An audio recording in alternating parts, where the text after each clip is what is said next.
The Center for Community Engaged Learning is focused on bringing community organizations with their diversity of backgrounds and lived experiences together with faculty and students to approach complex societal challenges.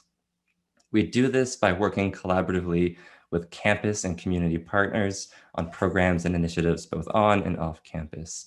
We remain committed to serving our faculty, our community partners, and our students.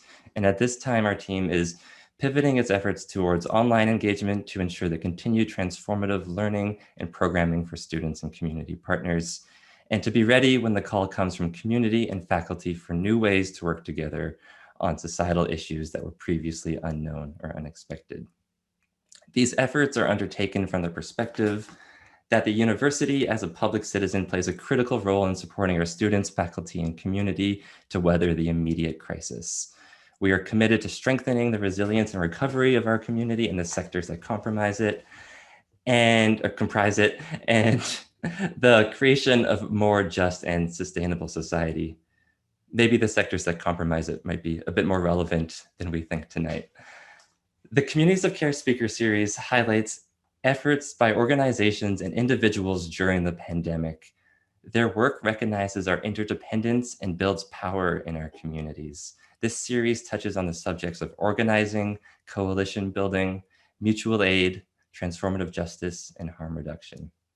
Each speaker event will share the successes and challenges in cultivating a community of care, and that our strength as a community is in our relationships. So our first event 4 weeks ago, we heard from 3 young organizers about organizing during a pandemic. We had Jamira from BLM Vancouver sharing a nuanced perspective on storytelling and how stories can be re-traumatizing. And we heard from Daisy Couture of the UBC Social Justice Center, and she shared that organizing starts in our relationships and that the communities we build through organizing are already building towards the world we want. Daisy spoke about mobilizing the broader community to defund the Vancouver Police Department through a social media campaign. And Jamira spoke about the need for a mutual aid fund for the Vancouver Black community and for Vancouver BLM's demands that the city of Vancouver dismantle systems of violence. Both speakers spoke to the importance of mutual aid as a way to support their community and as a strategy towards defunding the police in Vancouver. And 2 weeks ago, we heard from 3 more young organizers about coalition building and the work it takes to build and maintain coalitions while operating in a system that promotes scarcity and competition. They shared that the abundance they found in their networks of care and that being in relation with their friends, their family, and the land. It's from this place of relationality that we tap into the abundance and we nurture and are nurtured by our community. So tonight, these themes coalesce around transformative justice and building from community. We'll dip our toes into transformative justice to learn more about mutual aid and the critical role it plays in social justice movements, and about the harms of the professionalization of care, and about building accountability in our communities. So in words of the late Diane DePrima, there's no way out of the spiritual battle. The war is the war against the imagination. You can't sign up as a conscientious objector. The war of the worlds hangs here, right now, in the balance. It's a war for this world to keep it. So I invite you to bring your curiosity and your imagination and imagine a world where support and care are offered unconditionally, a world where we take responsibility for care, and a world where we rely on each other. So tonight we'll hear from Dean, followed by Meenakshi and then Nicolas, who are actually sharing a screen tonight. And after a brief conversation with the 3 of them, they'll all be invited to join us in a question and answer period. All questions will be asked in Slido, where Sydney will now post that into the chat. If you have that ready there, Sydney, thank you. So yeah, you can go to sli.do, and on the left side of your screen, you'll see a hashtag Cecil. And when you click on that, when you put in the hashtag, you'll ask questions there, and then you can actually vote questions to the top. And we'll probably not have time for everyone's question tonight, but we hope we have time for yours. Additionally, we have Akash, so shout out to Akash for live tweeting this event. using the hashtag communities of care.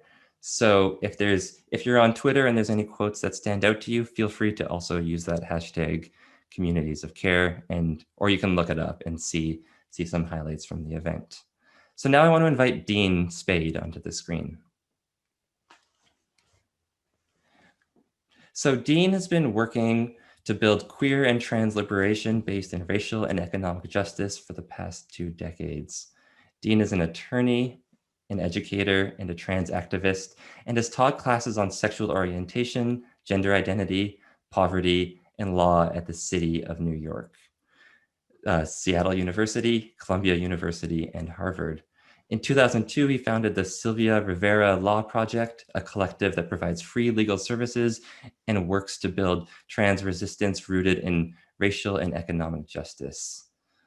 Dean's book, Normal Life, Administrative Violence, Critical Trans Politics, and the Limits of Law, is an essential read for organizers and legal justice practitioners, where he provides a transformative path for resistance and legal intervention. His latest book, Mutual Aid, Building Solidarity During This Crisis and the Next, was just published last week.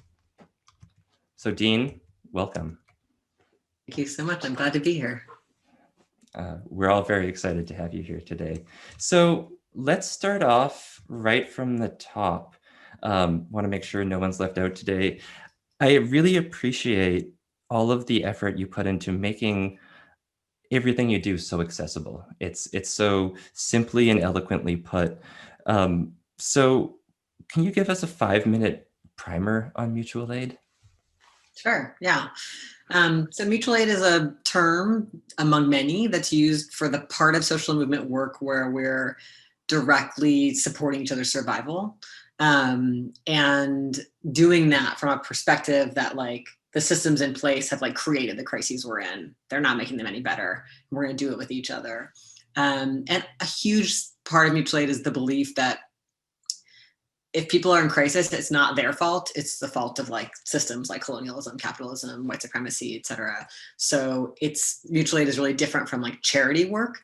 Like the thing they have in common is maybe giving people something they need to survive. But in reality, charity work is about like maintaining the domination of rich people over poor people. Like whoever's giving gets to decide who's eligible. And they're like, are you like, well, will you pee in a cup? Will you prove that you are taking the meds we want and not the ones we don't want you to take? Otherwise, we can't give you housing. Otherwise, do you not have any felony convictions?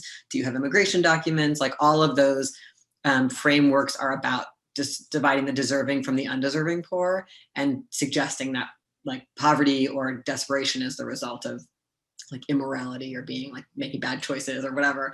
Mutual aid is about giving everybody every single thing they need and with no strings. Most mutual aid projects are volunteer based. There's some that are where some people get paid, but most of it is volunteer based work. And it really ranges. Like I'm talking about stuff like when people do disaster relief together, because like our governments don't show up when there's disaster, or they don't include homeless people, or they don't include people who are undocumented or who weren't homeowners or whatever. But it's also, work like direct support to people in prisons right now, or direct support to people in deportation proceedings, or to families of deportees, or, there's endless examples of mutual aid work, and we can talk more about that. But yeah, the fundamental thing is it's the survival work. And one more thing I'll say about it, at least in the context of the US, but I think this might be true more broadly in a lot of places at this point, the narrative we're given about how social change works usually leaves out mutual aid. That's why I've bothered to try to make these kind of popular, accessible tools about it. Usually when people talk about social change, especially at the level of like what I learned in school, it's like all about changing laws, and it's all about these few charismatic, important figures. And most movements are actually made of tons of people you've never heard of, just helping each other survive. And also, that's what is the on-ramp to making movements big and powerful, because people show up to movements either because they need something or because they really want to directly support others who are going through something that maybe they went through or that they really care about. So mutual aid is like essential to building movements, and it's also essential to creating enough power to win anything.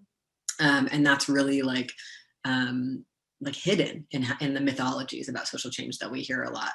So it's kind of like feminized labor. It's like labor that's considered like care labor. It's like, people don't think it's as important to like write a letter to an individual prisoner or like give someone a ride as like to make the big speech or like pass the law, but actually the reverse of what we've been told is important is actually important. Awesome, thank you. And just to dive into that a little bit, I imagine that there's a lot of people in the audience coming from various nonprofits right now, and in the second chapter of your book, you speak a lot about solidarity work versus charity work, and some of the harms that come with the professionalization of care.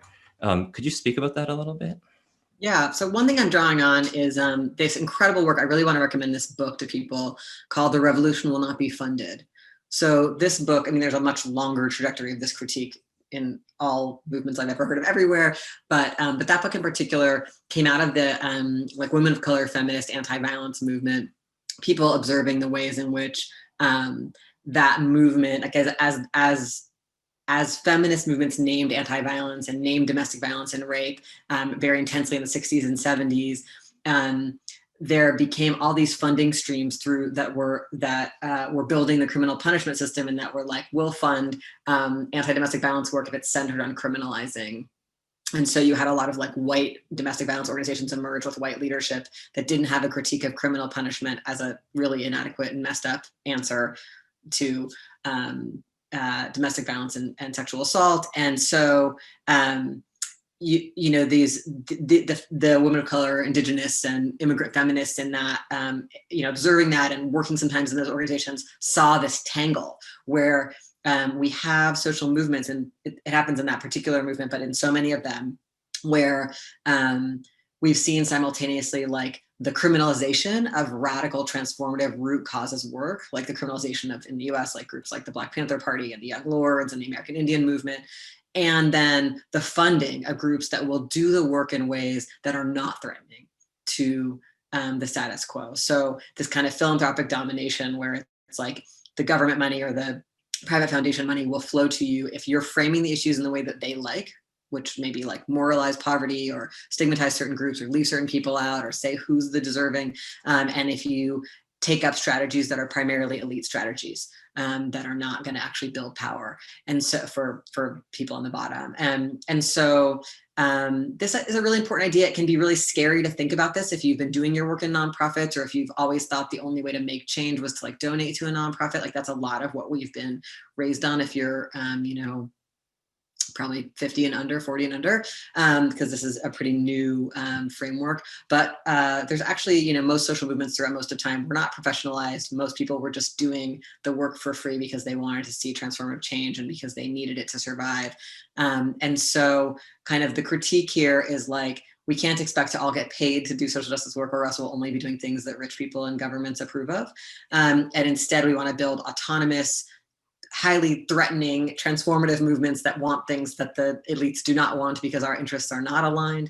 And the other part of this critique is about the ways in which that professionalization has shaped our organizations. So they, nonprofits are supposed to kind of look like businesses, and they tend to like have really intense pay scales that like, pay white people more and pay men more and people with higher degrees and all that. And they tend to just replicate a domination where it's like, well, I'm the executive director, so my ideas are the ones that are going to go, and you all work under me and you'll implement them. So it's kind of the opposite of like getting the best wisdom from a group of people who are all different and experiencing these things differently. It's really elitist. It's like people graduate from fancy school and work in a think tank and solve the problem, as opposed to the communities experiencing the problem actually know the solutions. And so a lot of this in the second half of my book is about how do we create organizations that have structures that are about actually everybody participating and everyone making decisions together. And that's pretty hard because most of us haven't been in organizations like that. We've been in like messed up schools and families and churches where it's like somebody's dominating. And so we need a lot of skills building around like conflict and the things that lead to burnout and like the power dynamics between us. So a lot of this book is like about that piece of the work that I think is pretty essential for us to kind of become the kind of people who can do mutual aid work in a sustained way with each other, with all of the hard things that come up because we're people and we've been raised in like these conditions. Thank you. Yeah, so much of that resonates so much with my work within the university, but also in work in past nonprofits and trying to promote non-hierarchical structures, but coming up against so much resistance always with that. Um, okay, so my next question, and this is really diving into the pandemic a little bit. So in Vancouver and across America too, I'm sure we've seen the popularization of mutual aid initiatives. So in Vancouver, there was a Facebook group which has like hundreds of thousands of people in it called COVID Coming Together, as well as neighborhood groups being created to support each other. Additionally, we've actually seen Alexandra Ocasio-Cortez collaborating with Miriam Kaba to create a mutual aid 101 toolkit. So mutual aid takes on many forms. And I'm really curious to know more about how mutual aid is practiced outside the context of the pandemic and how these mutual aid groups that have coalesced in the pandemic might be slightly different than those outside of the pandemic. Yeah. Yeah, I mean, I think we've seen the idea of mutual aid, like the term mutual aid, really mainstream in this time, which is like, to me, very cool. I want more people to access this idea, you know, and so there are a lot of people who've not been engaged in a mutual aid project before, joined COVID-focused ones, delivering groceries to each other, picking up people's prescriptions. I think that's incredible. Obviously, mutual aid is incredibly long-term before this moment.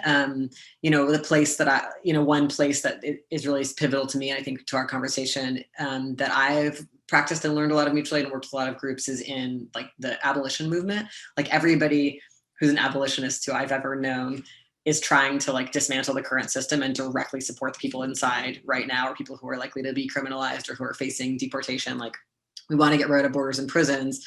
And that work means dismantling that system while supporting people who are in it, and building the world we want. And I think the other thing about it is the reason you can see how pivotal and central mutual aid is to abolition, because abolitionists who are on the outside only know abolitionist politics through what people on the inside say, right? Because it's like, I think about always the example, like in the US, they passed several years ago the National Rape Elimination Act that was supposed to, Prison Rape Elimination Act, supposed to deal with sexual violence inside prisons.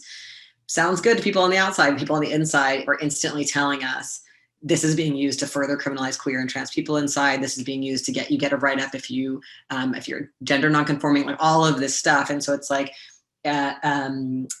if mutual aid wasn't central to abolition, abolitionists wouldn't have a good analysis about what reforms are actually really counter to our goals.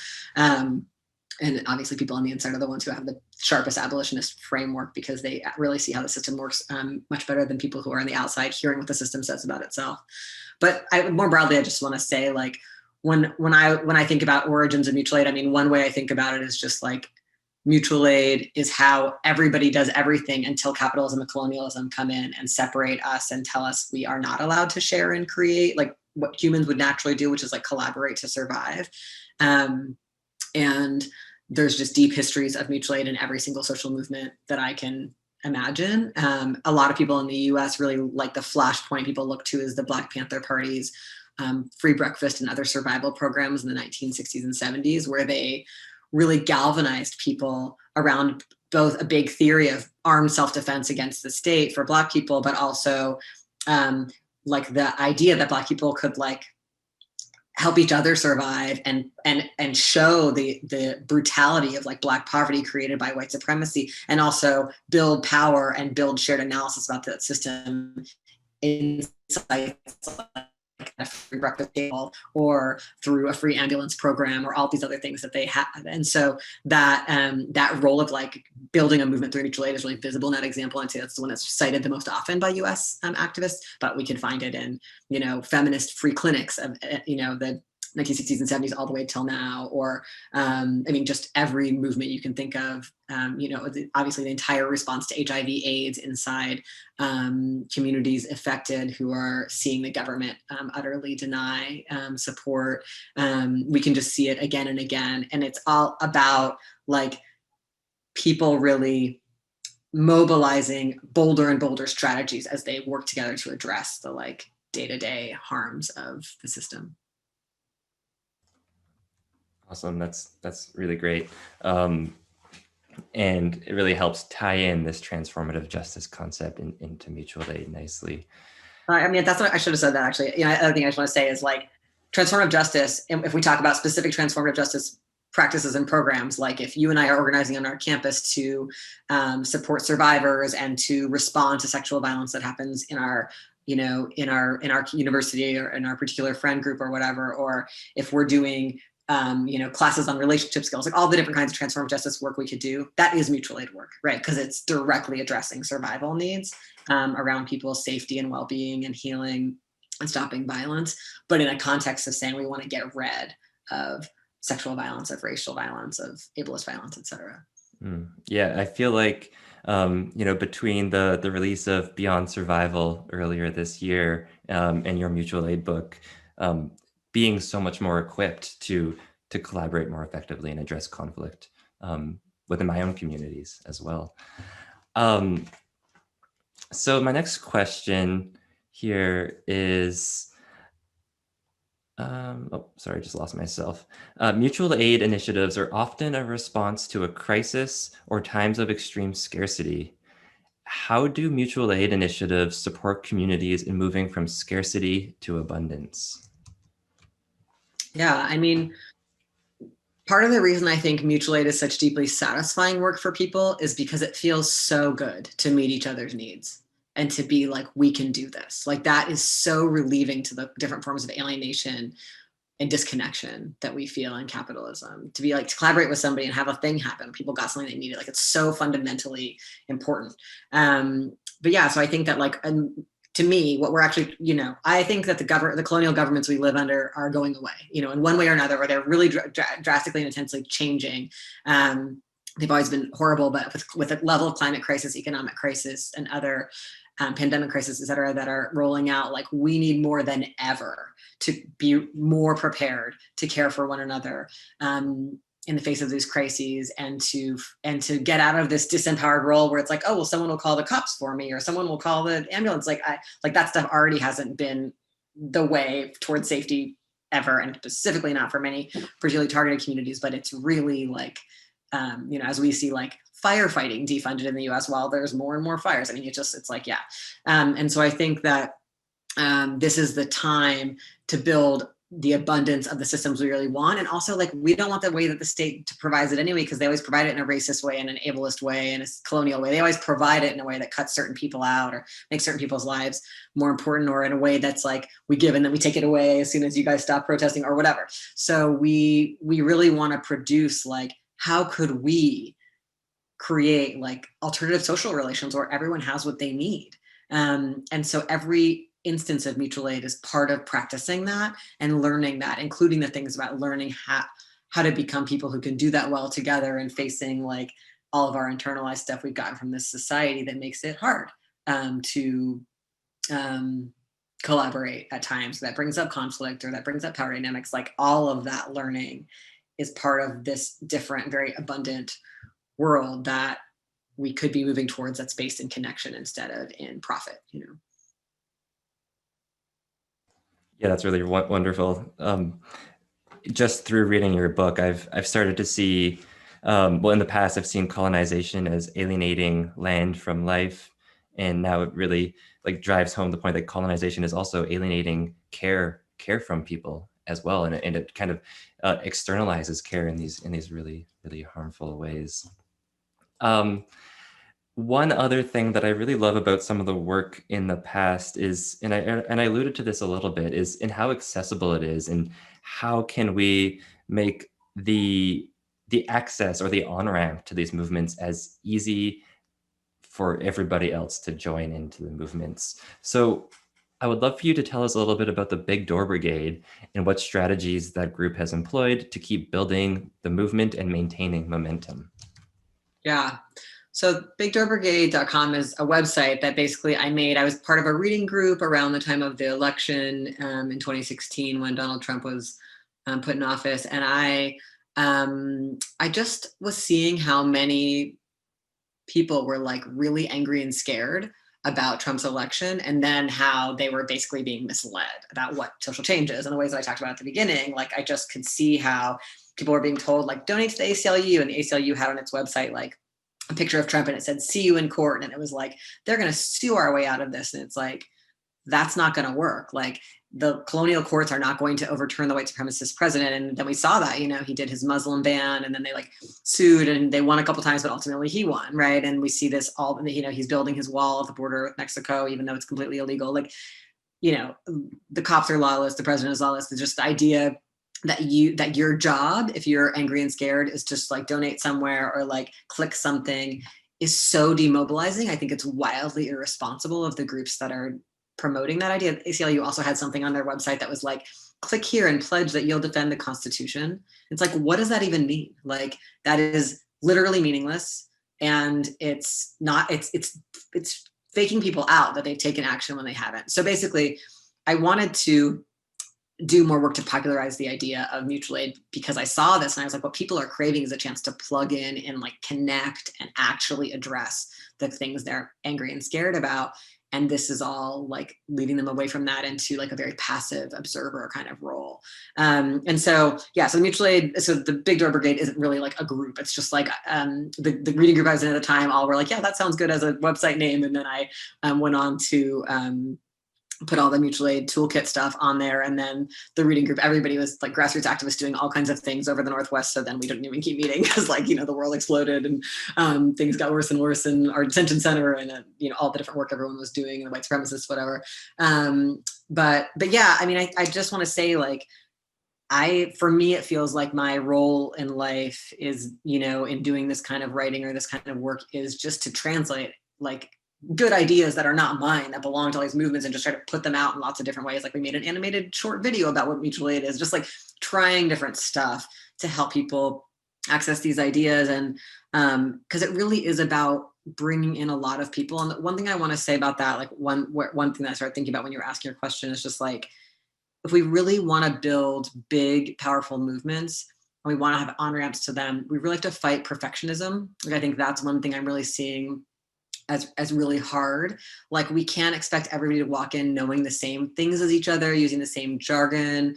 Like we really need to be like, what's up with you? And how can I connect you to this and like make it like so attractive and fun and wonderful and, irresistible, as Tony Kidd-Bambara says, instead of being like, I'm the coolest person in the room and I've got all the stuff to say. And I think a lot of us just do that unknowingly because we're insecure and we're afraid of being called out and all these things. But it's a, one way I think about it is it's like, how can I sense my own sense of safety and belonging enough and be like, oh, I'm here with some people who who believe the same things as me, even if they're not in the room with me. Like, how can I think of my friends who do, so that when I encounter somebody who I'm trying to recruit into this movement and they say something different than the way that I usually say it, or they don't know part of the analysis, I'm like, I have enough safety and enough sense of being understood that I can like build a bridge with them, instead of being so freaked out that there was difference that I have to like judge and exclude them. And I just think that's a skill most of us have not had enough chance practicing. And we're very perfectionist towards ourselves and towards other people and inside our groups. And so we get into all this intense, harmful stuff. And a lot of it is about living in a prison society in which like, either we minimize harm or we're like, you're the worst ever, you're exiled, you're out. And so we're all terrified of those two poles. And like the middle is like, oh yeah, we're all constantly harming each other. We need to learn how to apologize. We need to be humble. We need to give and receive feedback. Like this is a learning project forever.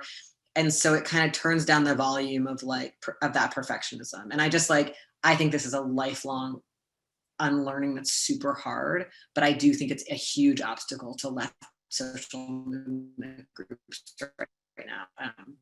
Our like rigidity about that stuff and like our inability to figure out how to on-ramp people who have like some of our analysis or care about some of our things, but haven't heard about other parts of them, and just like being loving about that and being welcoming. And I think that's, it's related to making lots of different kinds of accessible tools in lots of different kinds of languages and visuals and stuff. But it's a hard one. Yeah, totally. Over the past year, I've seen the quote come up a few times of like, get in where you fit in. And, while some people have funding to support mutual aid initiatives, to fund them, but others might just have time to drop off a blanket or two, or read an article about something. There's so much work to be done, and there's pieces for it for all of us. Can I say one more thing that this also reminded Yeah. me that something my students often say to me when I say, most people have been unpaid in movements most of the time, is there's kind of this like, isn't that elitist? Only people who can afford to be in movements would work for free. And I think that's a deep misunderstanding, right? Like, I think it's actually usually like upper class people who expect to be paid to do movement work. The reason most people have done movement work for free their entire lives and all of history is because it was their survival was on the table, and I'm not saying that we shouldn't take care of ourselves, that we shouldn't, of course, if anyone's getting paid, we should be like, wait, why is that person getting paid? Not that person. We should have all the ethics about it. But there's this kind of like, everyone should get paid idea that just means you're only going to do things that the government or rich people think are good. So I feel like it's like, how do we hold more complexity around that? That's not a privileged outlook, actually. Like, all the social movements in the world are like poor people doing it for free. Like, that's what they mostly are. And I feel like that gets really like misunderstood in the context of people who live in countries where there is some funding for nonprofits or whatever. Totally, yeah, and it just to add to that, the philanthropic nature of so much of this charity work is just so backwards for what's necessary for our communities. Okay, so this is the last question I have for now, and then obviously we'll bring you back for the full panel conversation. I want to start with a quote from Ruth Wilson Gilmore. Abolition is about presence, not absence. It's about building life-affirming institutions. So how do mutual aid initiatives work alongside those organizing for stronger social programs and governmental support? Yeah, this is a really complicated one that people really differ on. So some people's goal, because one of the things that happens is oftentimes if you have a crisis and you organize mutual aid, sometimes if the mutual aid is threatening enough, the government gives concessions and starts providing some of the stuff that people were providing in mutual aid. So the example used, to go back to my earlier example, is that in the United States, when the Black Panther Party was providing free breakfast, then the government started providing free breakfast and lunch at schools to kids. It was directly in relationship to the ways that the Black Panther Party exposed Black poverty and hunger, and the ways and their free breakfast program was like described as like one of the most threatening things to white society in the U.S. by the FBI at the time. So co-optation or like concessions are often a result. So some people are like, that's our goal, is to get the government to start providing this stuff. That's not how I personally see it, because I don't think that the colonial white supremacist government is ever going to provide in a way that isn't like strings attached, leave out the most stigmatized people, and take it back as soon as you're not causing us a threat anymore. Like, that's what the history I see when I look at the history of like poor relief in the US and the European nations through which these models occurred. So my take is, we are building mutual aid, and yes, sometimes there are government concessions where then they give something, like they give a little bit of benefits to unemployed people, or they give, they provide some kind of concessions because they're trying to like quell our uprising. And we should see those as a victory. Like, look, this is because we're threatening good, but we don't stop then, because they're still going to not provide it to the most stigmatized people. And we're trying to build, and we don't want to be dependent on the colonial government for this stuff. And it's never going to be done, in the ways that we would do it as people who are liberation focused. So, I mean, I'm an anarchist. My view on this, and for me, that comes through my learnings in women of color feminisms that have these deep, sustained critiques of poor relief programs that are super racist and sexist, and of forms of institutionalization that are hierarchical. But so my take is, we are actually trying to build deep self-organization and autonomy, and we will get concessions along the way. And that's great, because the government has certain kinds of capacity that we don't have right now. They have more equipment to dig people out of, the earthquake rubble, et cetera. It can be useful. They're better at fighting the giant forest fires right now than we are, of course. But also, like, I think it would be a mistake to be putting our eggs in that basket. So that's just like my particular take on it, is we're trying to build like massive movements where everybody's engaged in taking care of one another, and building food systems that actually work for us, and building transportation systems, and building electricity systems, like all the stuff we need that is run by the people using them, and that is like based in like collective self-determination. I'm not just hoping that like, we'll get the right president or the right governor or mayor, and that they'll like kick down what it's just like, that's never happened. And it couldn't, at least where I live, that couldn't be going more in the wrong direction. And I get the sense that's also the case in most other countries where my friends are living. So, but I do think that's complicated. And just one more thing about this, the defund police movement in the US, which I'm very involved in supporting people in different cities and working on it directly in Seattle. our argument is like, take all this money out of the police budget and put it towards like, housing, because we have a huge, horrible housing crisis in Seattle, as in, most cities that I am aware of.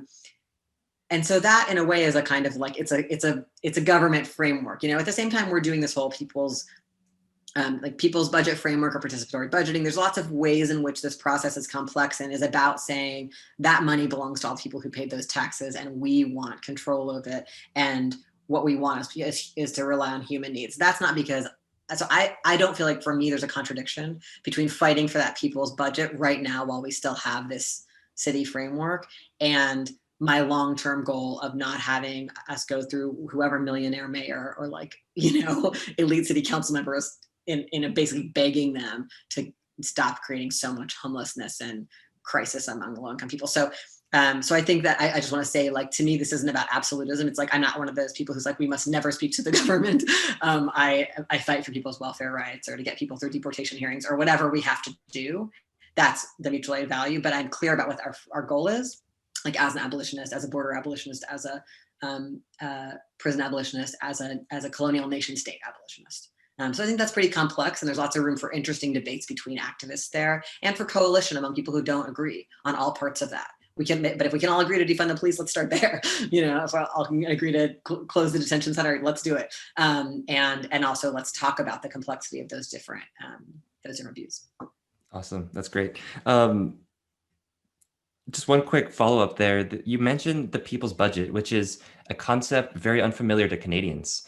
And I do think it's of a great value as like an organizing tool. Could you just elaborate on that a little bit? Yeah, so I have no idea how budgeting works inside Canada, but like in my context, it's like Seattle has a budget and King County has a budget and the state of Washington has a budget and US has a budget, and the place where you can make the most difference usually in how money is being allocated is at the most local level in our contexts, because so and like more than 50% of the budget of most cities in the US goes to law enforcement generally, all different versions of it. So it's it's a pretty big deal that these bloated police budgets, and then people aren't getting what they're needing. So one framework that I learned about by studying Latin American context is participatory budgeting processes, where it's like, but people have tried this in New York City. They've tried it in lots of places. There's lots of ways for it to be co-opted and really messed up. So I just want to be real about that. But like, it'll be like, in some places, it'll be like some 15% of the budget is put aside. And then there's some kind of like public process where people can just come together and weigh in. It could be by neighborhood, or it could be, different ways. But in some places, it's a really tiny amount, and it's basically like you get to choose between like dog parks and some other, bougie thing, but theoretically it could be like, we're like, yeah, we think the police make us unsafe, and we think housing makes us safe, and we also think that like more buses make us more safe, or that we need greater support for our elders, or whatever is actually the needs, childcare, obviously huge gap here. So there's different frameworks. There's also like in Seattle right now, there's like a solidarity budget platform, which is really cool, which is like a coalition between like people wanting to defund the police, wanting to, do funding that's related to stopping climate change, making sure childcare happens, like having different people who all see that the budget is unjust, come together and support each other's budget desires. I think that most people in the US have no idea how budgets pass, don't have any idea how, it's all hidden stuff that's done inside, like behind closed doors. So part of it is even just to like have people be like, that's our money, and we do not accept that it's making sure there's tanks. The cops have tanks, and it's really complicated. But I think, so I feel like there's a real possibility. I feel like in some ways the defund police movement has made a lot more people look at their city and county budgets who weren't before, which is really exciting. And then start talking about things like participatory budgeting. And there's like counter moves by our opposition that are like super sketchy. So that's great. Yeah, and we had Harsha Walia come talk over the summer, and Harsha talked about the violence of these engagement processes at times as well, and how it's very easy for nonprofit organizations as well as governments to talk about engagement and democratizing the process, but in actuality, it's leaving out the same people who've always been left out. Or if they try to protect the police budget while giving some kind of tiny participatory budgeting. But I mean, there's a lot of dangers. Yeah. Totally. Awesome. Well, that's all the questions I have for now, Dean. Thank you so much. And I guess we'll see you again in 20 to 30 minutes for a panel conversation. So next I wanted to invite Meenakshi onto the screen. So Meenakshi is a settler living on the unceded territories of the Musqueam, Squamish, and Tsleil-Waututh peoples since 2006. This relationship to the host nations and Indigenous people across so-called Canada demands accountability and interrogations of social justice work in praxis. In her role at Pivot, Meenakshi works alongside interdisciplinary colleagues to envision intersectional approaches to policing and criminalization. She values Pivot's uncompromising commitment to the expertise and vision of people with lived and living experience. Her work emphasizes the impact of policing on all aspects of Pivot's work, with particular attention to public legal education materials, policy analysis, community engagement, and coordinated speaking engagements. So prior to the role of criminalization and policing campaigner, she worked as the manager of community education at Pivot. And prior to Pivot, she held a variety of frontline administrative positions at legal and social services agencies in Vancouver. Meenakshi is a graduate of the UBC School of Social Work and is a registered social worker, and is currently a board member of Community Radio Education Society, a programmer at Vancouver Co-op Radio under the program named Stark Raven, and a member of the Vancouver Prison Justice Day Committee. She's survived the slow churn of bureaucracy with humor and moments of solidarity, hopefully some irreverence as well, shared with clients, comrades, and coworkers. She's also took an improv class in 2018 that helped too. Meenakshi and Nicolas, you're both there, so welcome to the both of you. Hi. That was quite the introduction. Honestly, mainly I just yell at people on the internet to varying degrees of unsuccess. So yeah, thanks so much, Michael. And yeah, I also want to appreciate the words of Dean and my colleague that I'm really lucky to be here with, Nicolas Leach Crier, who you're going to hear from a little bit more in a little bit. And yeah, I also want to recognize the sovereign territories that we're on. And as a settler born in Anishinaabe and Haudenosaunee territories, I also want to say solidarity with 1492 Land Back Lane. Awesome. Thank you. Very important. And we'll make sure to have a link for that at the end for anybody with some extra dollars to mobilize towards 1492 Land Back Lane as well. So just to start off, could you tell us a little about yourself and how you got involved in supporting abolition and prisoner justice work? Yeah, for sure. So I think I also want to name like that lack of perfection and how much work I've done in really compromised and compromising systems, and particularly health and social service and legal systems. I got involved with prison justice work, and also want to say hi because I see some like comrades on this little Zoom. So lots of my teachers are here and, you know, beside me as well. I got involved because I was like an outreach worker on the downtown east side, and, you know, doing that thing that lots of people do where they come and work in the downtown east side, and it, you know, equates to social justice work. And I became really aware of just how problematic some of these systems were. And I think one of the most telling moments was when I worked with folks who were living with HIV and like not really on ARV regimens. And there was a big push to survey everyone who was living with HIV and get them on meds as a form of prevention. And I worked with this nurse who was like, oh, it's actually really great when our clients go to jail because they stabilize. Sorry, I gotta take my mask off because my face was like, my jaw dropped. My power's in my brow, but fuck, that was horrible. Anyways, I just like, I feel like that moment was so telling around like all of these paternalistic modes of caring for people that are really about controlling people. The fact that a healthcare worker could at all, you know, suggest that going to prison is good for someone's health really indicated that like you're not actually interested in people's health. You want them to be conformed and disciplined and punished into a particular mode of being in the world. And guess what? Prison doesn't do that either. So yeah, I'm also joining in my capacity as a campaigner at Pivot, very much embedded within like the nonprofit industrial complex. And yeah, just again, I appreciate Dean's words around perfection, because I think it's really hard, honestly, to find ways to make change and pay your rent and survive in like a colonial capitalist city.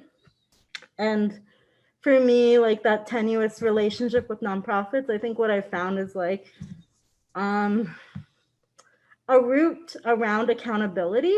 And I think people can find that accountability in different places. For me, I think there's different accountabilities, but what I have found that the nonprofit structure can, rarely does, but can provide as a bit of a scaffolding around like, I'm not the only person who makes a certain call about how things are getting done. And I think like that's also reflective of how organizing is done ideally, but I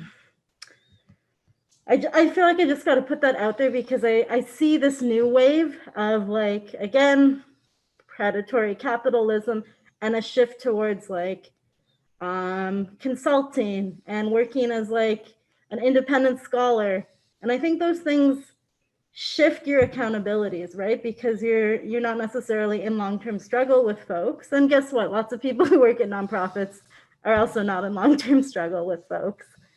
But I think that for me, seeing like the ways that healthcare, social services, and nonprofits, of course, were being used to control people really shaped my understanding of policing, of criminalization, of prisons, and of course, like that knowledge came first and foremost from the folks who I knew who were going in, who were in and out of prison, doing like life on the installment plan, folks who were doing life, folks who were doing long sentences.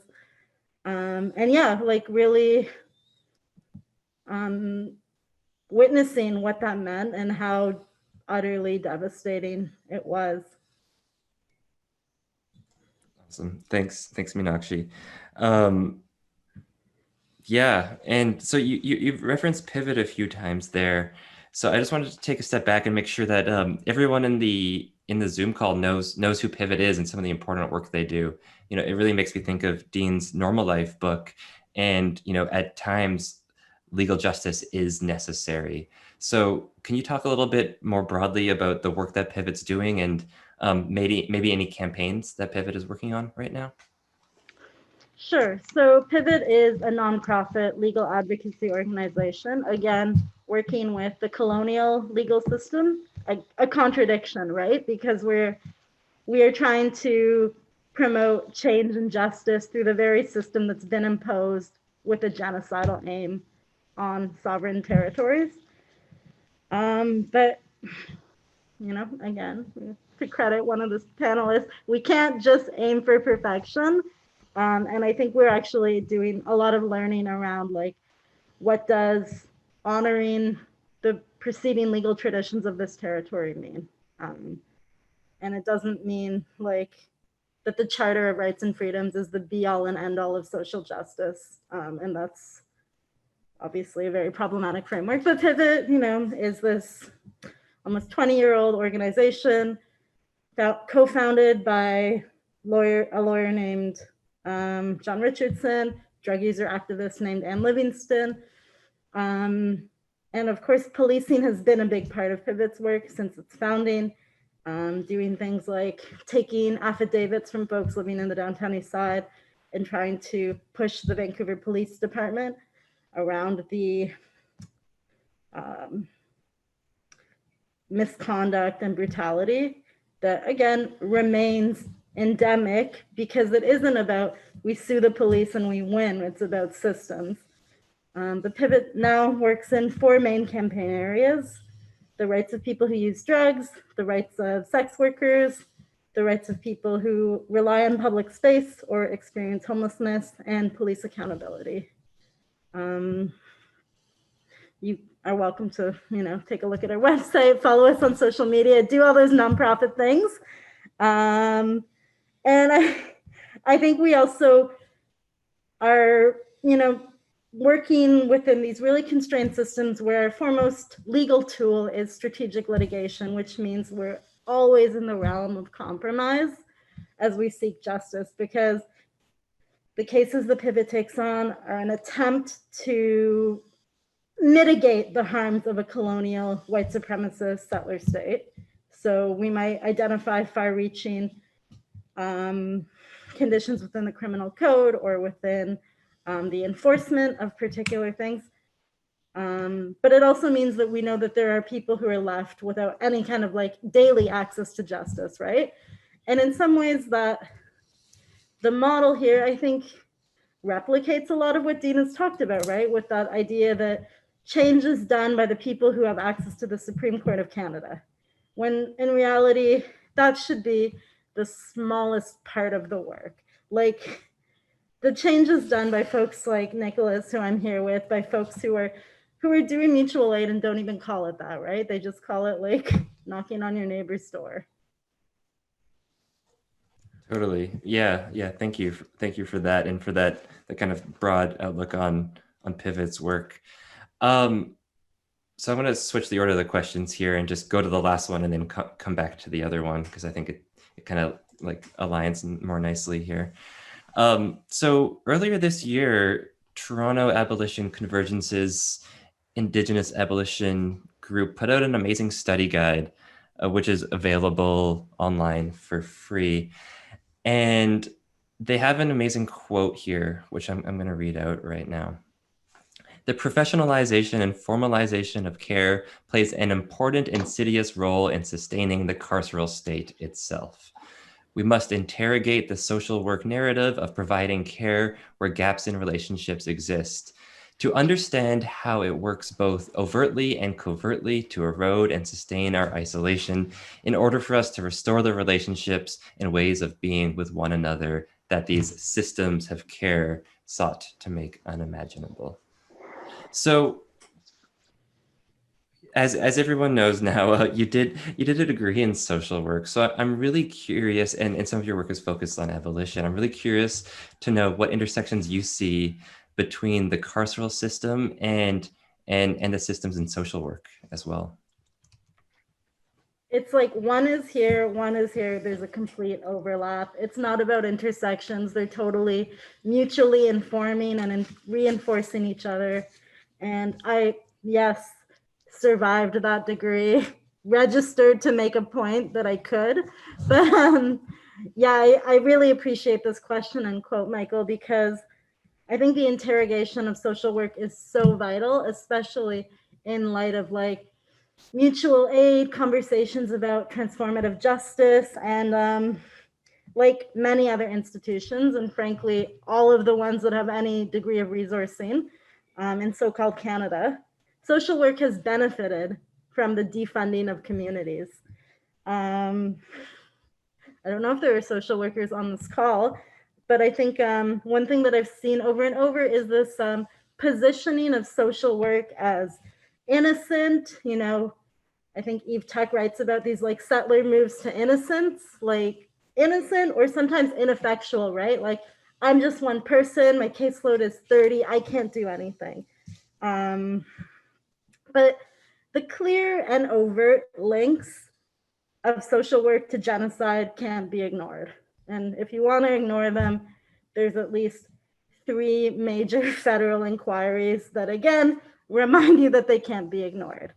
So I think about this piece around defunding as well. And just a quick shout out for folks who are on Coast Salish territories. You can email defund604 because they are working on a people's budget and are trying to engage folks around like a bit of a network around defunding. Anyways, so there was this notion early on that like, we need cops out of wellness checks. They seem to keep killing people. They seem to particularly kill Black and Indigenous people or racialized people who have psychiatric diagnoses. So maybe what we need is social workers.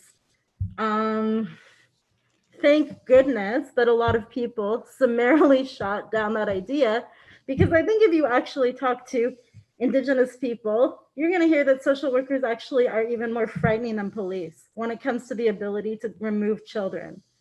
And again, that is a product of like the organized abandonment and genocide that Canada has perpetuated on Indigenous people. So again, like I'm talking about the profession of social work. I'm not trying to like pretend that there aren't radical folks within it who try and really like expand the boundaries, who are drawn, as I was, to the idea of a profession that upholds social justice. But I think that social work itself is invested in highly problematic notions of care that reflect kind of broader, like heteropatriarchal colonial norms that are imposed on communities. So I've talked about what this has meant for like Indigenous communities, but again, you see a bloated child welfare system that's really more concerned with taking kids away if their families are poor, rather than resourcing those families. Hi. My coworker just turned on her camera. Hi. And you can look at the work of like scholars like Gitson, scholar Cindy Blackstock, who's talked about this a lot. But I think in other settings like healthcare, and again at UBC in particular, there's this real emphasis in social work on clinical care and delivering care. But what that actually creates, as I said in my opening remarks, is this like system of surveillance that is looking at deviant communities, drug users, people working in informal economies, and like documenting them, case noting, reporting on them to other forms of carceral care. There's a super heartbreaking study that just came out written by Megan Tumath and a couple of other scholars from Vancouver that found that the removal of children actually is perpetuating an overdose crisis. So to have your children removed increases the risk of overdose, and it is particularly amplified for Indigenous mothers. So it's not about like intersections, it's about like a full circle. So that's my social work rant. And I think again, like, of course, it's this, I don't know. Honestly, it's like this profession where I think a lot of feminized labor has found like a place, and it's become a way for people to make a living, for people who are like, I care about people, I want to help people. And like, you know, we all are doing what we need to do to survive under like the current set of like economic and colonial and white supremacist relations. So I don't want to fault that, but I think that within social work, there's become this dangerous fixation on like clinical or like one-to-one practice where there's no room for imagination even. Like there's no opportunity to think about the presences that we need with each other. It's like taxi vouchers, bus tickets, inadequate shelter spaces, and getting those things feels like a win. And so suddenly when, say, you're working at the emergency room and the person you're helping is like, I don't want that, fuck off, you're like brushing up against your own fragility, against the own systems that you are actually powerless in. And what happens is that person gets labeled as dangerous, as deviant, as disorderly. And now they've got a purple dot on their file that's gonna follow them forever. So that's my view on the intersection between social work and other carceral systems. Yeah, thank you. Thank you for that. That was really powerful. And I'm seeing a lot of agreeance in the chat as well. And just to point out the work of the Red Woman Rising report as well. It's a big report, but it's the lived experiences of a number of women living in the downtown East Side, talking about the harms of social work and the continued violence perpetuated by the Ministry of Children and Family Development. Okay, so coming back a little bit to some of the work that you do outside of Pivot, I mean, this year was, I remember the prisoner justice rally at Trout Lake Park, and just kind of curious about what other mutual aid initiatives have you been supporting or working on around prisoner justice and abolition? So again, relatively unsuccessful degrees of yelling at Bill Blair and the Prime Minister and Mike Farnworth and all of these guys who we vote in these progressive governments that administer the prisons. Anyways, so unsuccessful degrees of tweeting at them. And then around the onset of COVID, where we saw devastating impacts in particularly federal prisons, Mission Institution, as well as federal prisons in Quebec. There was like this kind of amazing networking that happened across so-called Canada, right? From Nova Scotia, Mi'kma'ki territory, all the way here. And some of the folks in Abolition Convergence were part of that organizing, and we started to kind of like network. And I think there's a real uneven capacity across so-called Canada, and we do see how like there's some incredible work that's come together by folks in Toronto, where they were the Toronto Prisoners' Rights Project was able to organize and administer money for folks in the prison. And similarly in the prairies, free lands, free people were able to do that, like get money into the prisons, because we're talking about people who couldn't even get soap, masks. Right now in BC, there's like differing regulations at provincial prisons where a mask is considered a security issue.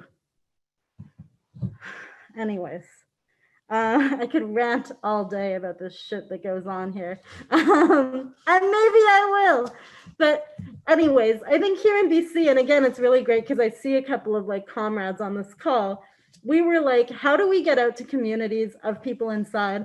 And how do we let them know we're here? Because the onset of COVID meant restrictions to, again, like the absolute like loss of visitors. It meant really restricted access to calls. Right now, it means like segregation under another name in the provincial prison system. But anyways, we were like, what do we do? How do we like tell people we're out here, we care? Well, we started driving up to prisons every week, doing noise demos. And again, I think that mutual aid, as Dean has talked about, like comes from folks who are living in it. And I think like in the prison system, mutual aid is criminalized, right? It's not just like, it's not convenient or like, how am I gonna pay my rent? It's like your acts of solidarity are a security threat. So even people who were in the yard who waved at us lost like their rec time. And so again, I want to just like drive that home that like in certain, you know, there are great things like the COVID coming together page. If you can handle everyone who tells you you should eat lima beans if you don't have any money. But then there are broader things like the utter like the degradation of human life that happens within the prison, the way that people can't build community with each other. People can't even wear Prison Justice Day t-shirts anymore because they're contraband. And here again, like we cannot underemphasize like the incredible resiliency of folks inside, and particularly lifers, people who are classified as dangerous offenders, who have really stewarded these movements over like decades, like, you know, dating back to the deaths of Eddie Delon and Bobby Landers at Millhaven Institution, the strikes, the riots, the continued withdrawal of labor that people have done. And all of those things can net you more charges.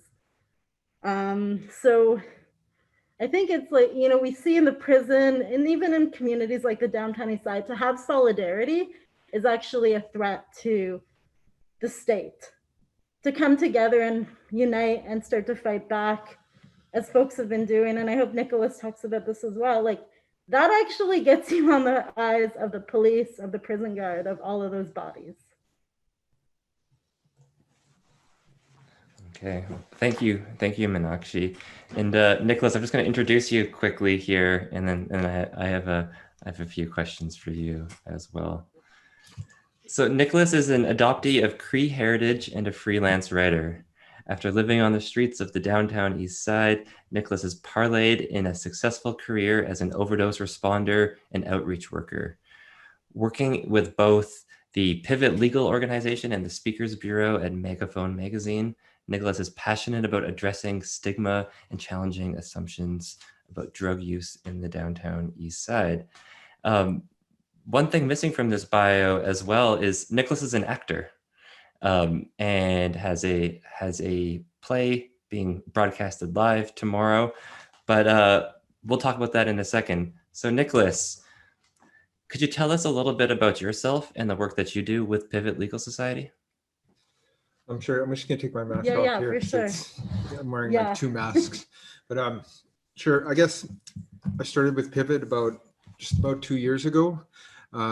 It was a volunteer opportunity. Actually, my wife Simona sits on about 3 or 4 boards at a time, and I thought I want to sit on a board, and so I looked at Pivot, and I really supported the work they were doing, and I just asked if maybe they'd like some help volunteering at one of their rallies or something like that, helping clean up, whatever. And they offered me a secretary position on the executive board, and so that's how I joined. And now I've been on the executive board as secretary for just over 1.5 years now, helping, make decisions and stuff. It's really an honor to be in that position.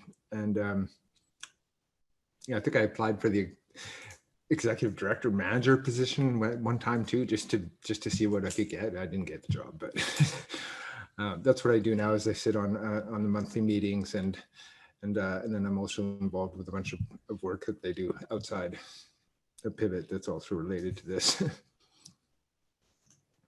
Awesome. Great. So deeply connected to your work as an overdose responder is harm reduction. And I'm curious, we've talked a lot about the professionalization of care right now, but what connections do you see between health and justice? Okay. I work at a mobile overdose prevention site, a van that supervises injection for drug users at parks at the Gathering Place in the West End, and it's been a real honor to work with these people. PHS is the nonprofit that operates it, and then Vancouver Coastal Health is the health authority that funds it, and I've been doing anti-stigma work for like 5 years now, kind of since this crisis started ramping up. And I've just seen like drastic, awakening in a lot of the system up here anyways. I feel sorry for America regarding harm reduction, really. But like, I sort of took it as granted. I'm also a drug user, right? I inject crystal meth every single day. And the only reason I'm allowed to do the work I'm allowed to do is because of peer engagement. The Pivot and PHS and now Vancouver Coastal Health have really taken a bit major turn in their acceptance of drug users, and seeing the value of lived experience as applicable to the situation that we're in right now regarding the crisis, regarding like the housing crisis, drug use crisis, even COVID, is that the people that are living it are going to be the ones with the expertise because they've been living it. Whereas people that haven't probably don't know as much, right? You can study everything from a book, but I'd like to see anybody try and say they have 20 years of lived experience on the street if they haven't, right? So I've been really honored to do that. And the connections I see are often just blatant prejudice and discrimination and ostracization. I've sat in an emergency room at St. Paul's for 5 hours without seeing a doctor, an anaphylactic shock, because they just didn't like, they knew they saw drug using on my file or whatever, or I'm native or whatever it was. And they did just let me sit there. And until I went to the bottom of the list, and they didn't even see the doctor, I just ended up leaving, right? Yeah, a number of like my baby mama was stigmatized to the point where, okay, we went in to see her, get her tested for pregnancy or whatever, and she's bipolar, and I was getting her rescripted for clonazepam at the time, and they took a look at this and thought, no, he's selling her drugs, he's selling her medication on the street, so we're going to say that we don't believe you are bipolar, and we're going to not refund you, we're not going to rescript your medication. And I thought, oh, okay, well, Ashley can take care of that herself, no problem. And I sent her back up to Whitehorse to go be with her mom and her son, and a week later I get an email that she's in jail for attempted murder. And I was like, what the hell happened? And she had gone up there, and being off her meds, she went into a delusional state. And on the night in question, actually somebody had given her LSD. So that pushed her over, and she ended up stabbing a shelter staff, like almost to death, in this total manic state, and was charged with attempted murder. And was agreeing that the justice system with them, that she'd done bad and that she deserved 10 years in prison, which is what the Crown was seeking. And I just barely got there in time, and I heard this. I'm walking around in shock, and then it dawns on me, wait a second, I was the only witness to that nurse saying that she wouldn't rescript her. And Ashley probably doesn't know this because she's unmedicated, and probably the mitigating factor in this whole case. So I got a hold of her lawyer up there and stuff, and was like, did you know this part about it? And they were like, no, we didn't know that. That changes everything. And she was able to be exonerated of that charge and was sent to an institution in Ontario for 3 years. And she's back home now, got her other 2 sons back, got her sons back from the system. That was amazing. And she's doing really well. She's healthy and stuff, right? But the connections are just undeniable. It seems obvious, health and justice, right? But when you break it down, there's at the very root of it is colonial systems that are put in place to, like you said, subject people to, exclusion and whatnot. And I really commend the work that Pivot's done. They've done a lot of growing up in the very short time that I've been here, in their own organization. Like, we did a decolonization workshop recently with a couple of Indigenous teachers. There was 20 or 30 people in a room doing a snakes and ladders game, like on the floor. It's really basic elementary introductions to what it means to be stigmatized, or and just really a lot of acknowledgement on their own. We have more Native people and colored people, color and women on the board now. That kind of work's really important when you're representing a community, right, of marginalized people. Does that answer your question? Yeah, Nicolas, that's fantastic, and a really powerful personal story as well. So thank you for sharing that. I just, you referenced a decolonizing teaching that I just wanted to share in the chat there. Michelle Nahani, doing really incredible work as well. Okay, so my next question for you is, so there's so much stigma prevalent amongst incarcerated individuals and drug users. What strategies have you found most successful to change the minds of individuals and politicians who are creating harmful policies? The project I'm working on now is, okay, I just happened to be, it worked out that I was involved with 3 different projects that didn't know about each other. And I just happened to see the connection between the 3 of them. And now I've brought all 3 of them together. So we have the Megaphone Speakers Bureau, which was a public speaking initiative, public awareness initiative around the overdose crisis, that has a roster of speakers that go out and are now be bookable as in-house speakers that can go in and speak to certain topics, mostly drug use and lived experience, and then talk to you about the stigma in an open dialogue session afterwards. So the person comes in and shares their personal narrative about their experience, and then afterwards have a discussion about it where people can offer.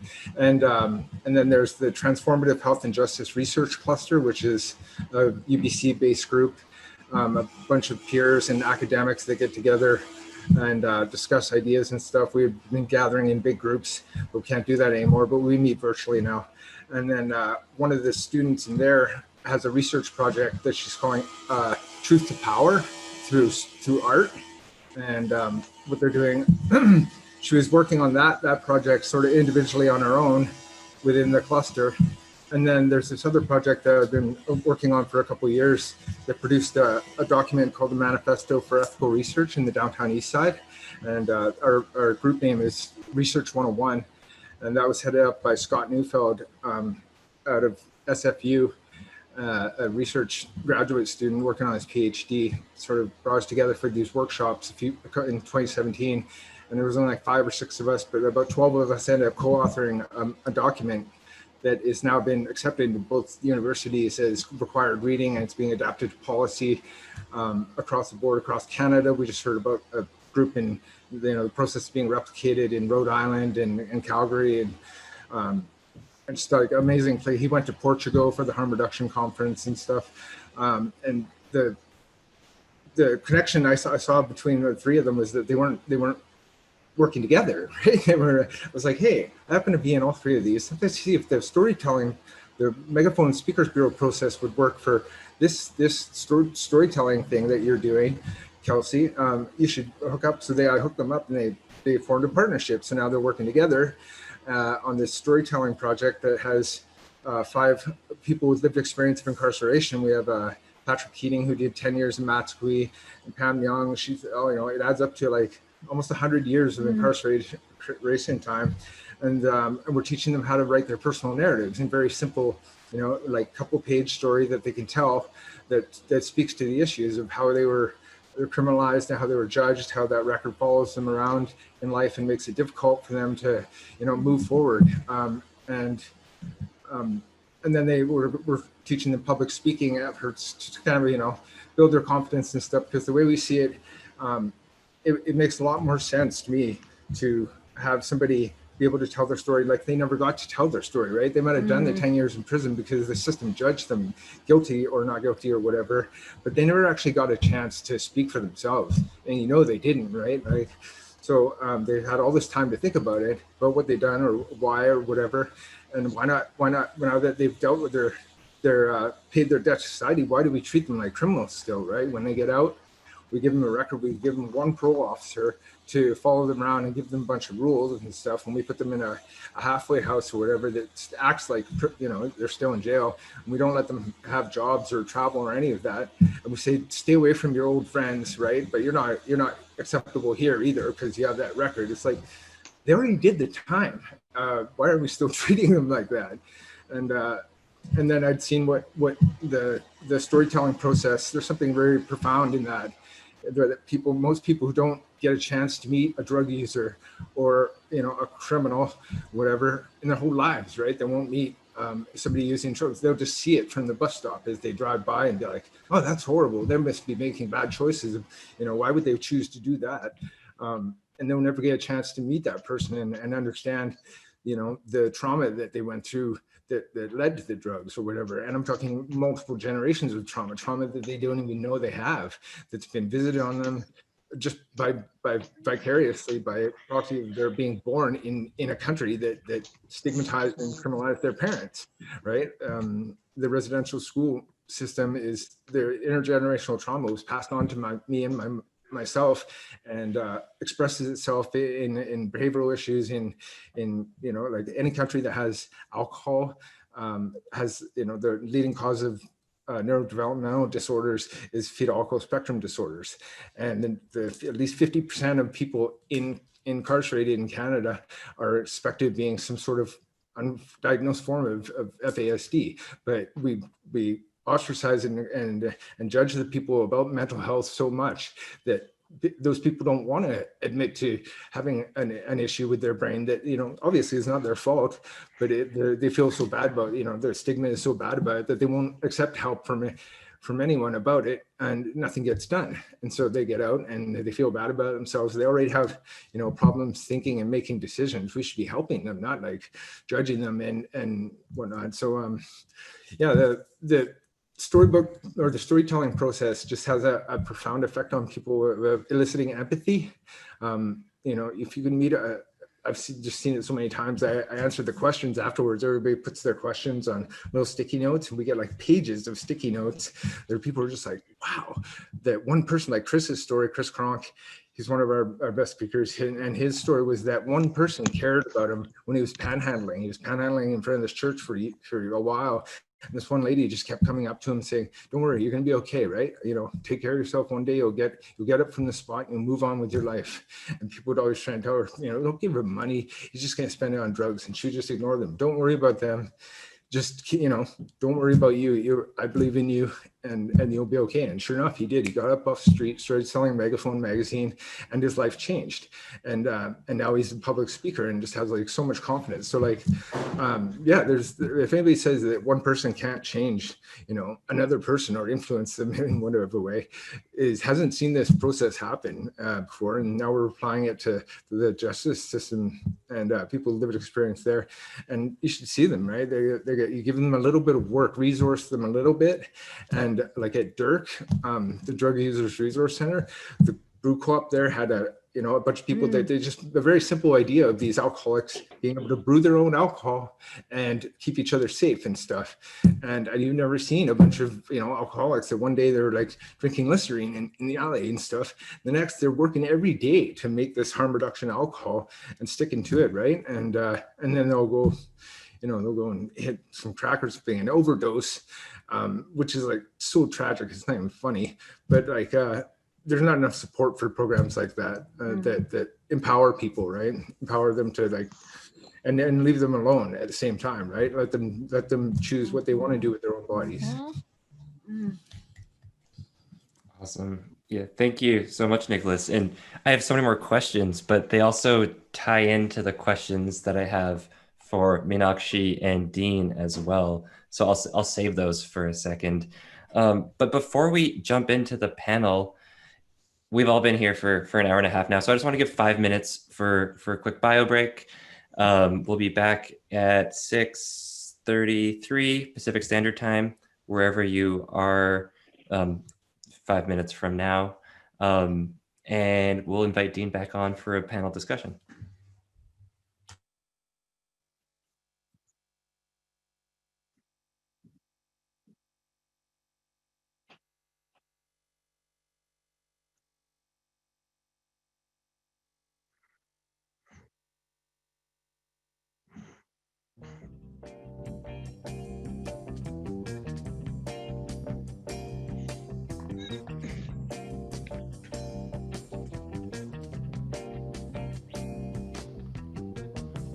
Feel kind of down and out, you don't know just what to do.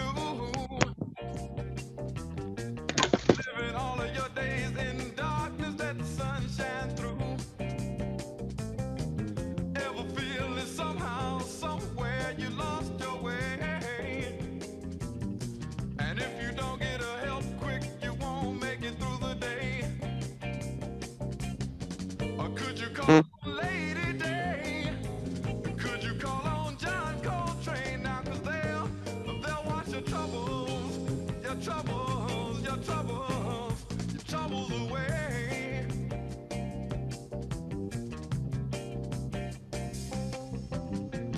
Plastic people with plastic minds are on their way to plastic homes. No beginning, there ain't no ending, just on and on and on and on and on. It's all because they're so afraid to say that they're alone. Until our hero rides in on his saxophone. Or could you call on Lady Day? And could you call on John Coltrane?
troubles, your troubles, your troubles, your troubles, your troubles, your troubles, your troubles, your troubles, your troubles away. They'll wash your troubles away. They'll wash your troubles away. Your troubles, your troubles, your troubles, your troubles away. Yeah, they'll wash your troubles away. They'll wash your troubles away. Yeah, yeah, yeah,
Okay, welcome back, everyone. It's a 2-hour event, and I know Zoom sucks. So thank you for sitting it out with us. It's such a wonderful conversation, and I hope you stick it out so that some of your questions can be answered very shortly here. And we'll just wait for Nicolas to return. But as we wait, I did see Justine just promoted an event that tomorrow by Feminists Deliver called Towards Liberation, Evolving Beyond the 21st Century Capitalism. There's a number of wonderful speakers on the event. I know Angela Davis is there and Harsha Walia is there. And I believe Pam Palmater is there. I should just open it so I can speak more eloquently to it. But it looks like a wonderful event. And if you're free at 3 p.m., I encourage you to attend.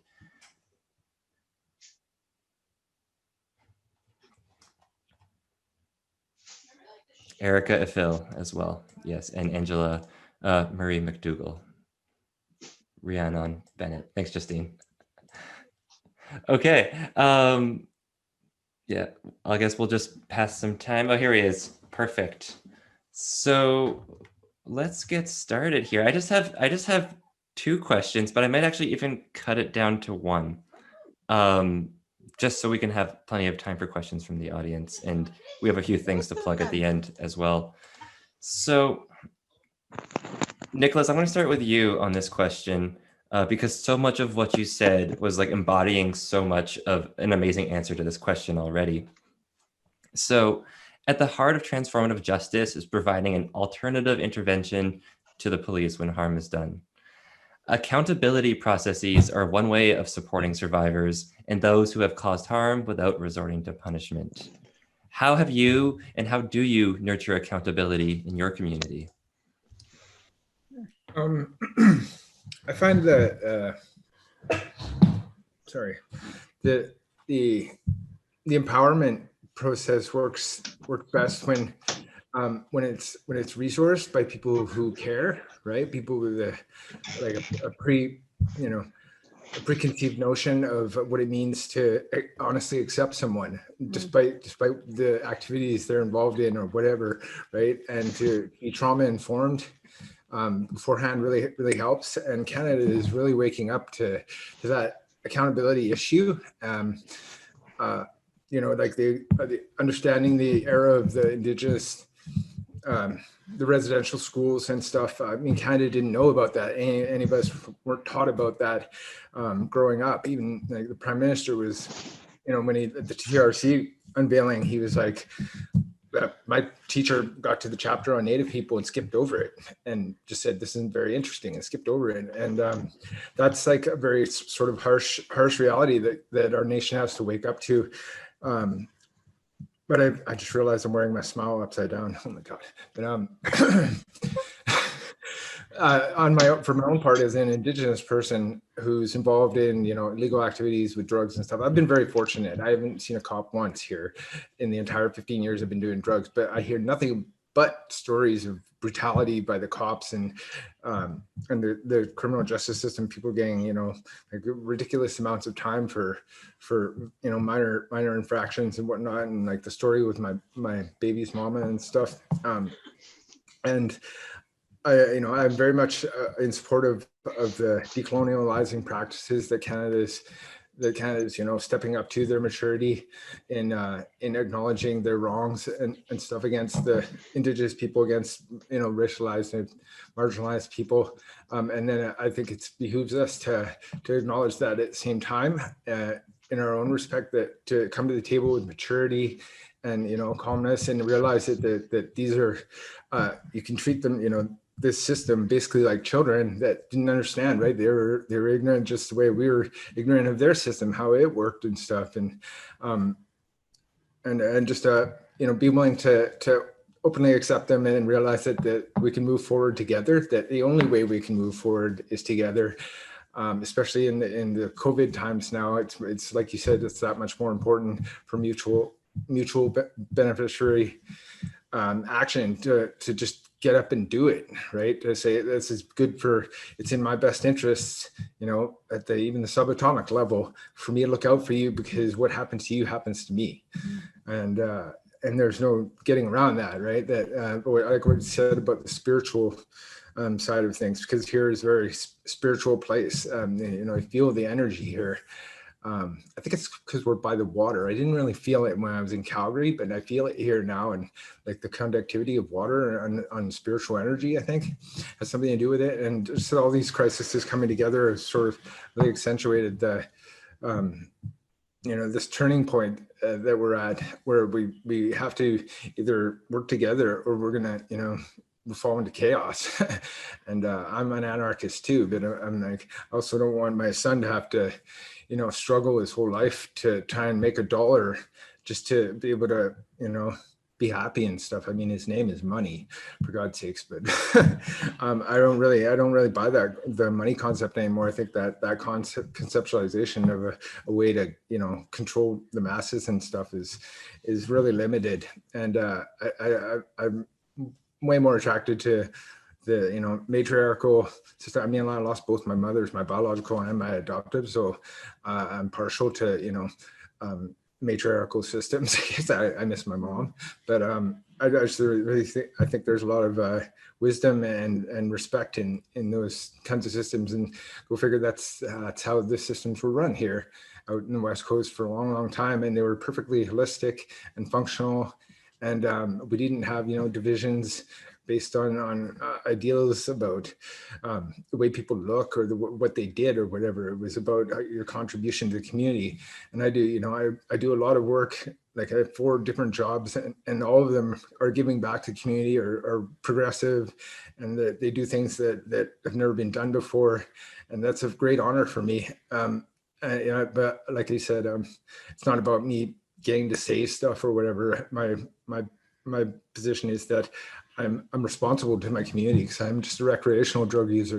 I don't have to do my drugs. I just want to do them, and I do them, to get high or whatever. The majority of people here in this crisis and stuff didn't have a choice, right? They scraped their knee 20 years ago, and then their doctor put them on opiates, and now they're wired to fentanyl and stuck in the alley. And their only choice they have to get unsick, not get high, but to keep from getting sick, is to go to the alley and buy, illicit fentanyl or whatever. And that seems really unfair to me. So I feel a responsibility, from my own self, and as an example to my son, because I'm not able to be with him because of the colonial systems took him away, that the reason I do the work I do is to set a good example for him, that I would want him to help people, right? I would want him to, if he saw somebody on the streets, to not judge them in an emergency, right? Saying, "Oh, look at that person, they're dying, and I'm not going to help them because I don't like that they stick needles in their arms or whatever, right? Or I don't like that they're like dirty or they're from downtown East Side or whatever." And that's just a really, it's bullying. It's, it's basically a form bullying, and we got to, we got to grow out of bullying, I think, and not just talking about it, but actually do it. So we're doing it now, and the way I see it, the best place to start would be the justice system and the healthcare system, and going right into prisons, like Meenakshi was doing, and talking to them and saying, have you ever had your story told? Would you ever be interested in telling your story? And a lot of times there's still connotations with like being a rat and stuff, and people, they don't trust it right now.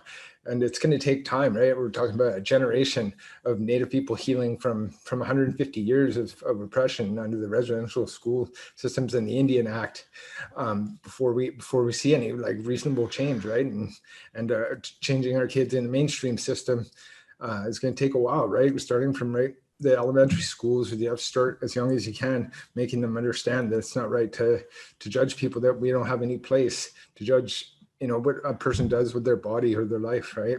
That our job as community, in Canada, in a democratic system, is supposed to be to support one another and look out for each other and contribute in whatever ways we can. Everybody has skills and assets that they can give. And I just really sort of support that, and not to do it for money or notoriety or anything, but as a responsibility. That's great. Thanks so much, Nicolas. Yeah, really, really wonderful answer again. So I'll repeat the question just so everybody remembers what it is. And Meenakshi, I'll ask you to share next. So the question is, at the heart of transformative justice is providing an alternative intervention to the police when harm is done. Accountability processes are one way of supporting survivors of those who have caused harm without supporting survivors and those who have caused harm without resorting to punishment. How do you nurture accountability in your community? It's definitely a challenge. I think Nicolas has really laid that foundation of like, what does transformative justice and accountability look like, where we say we've had truth and reconciliation, but in reality, we've just started to hear the truth.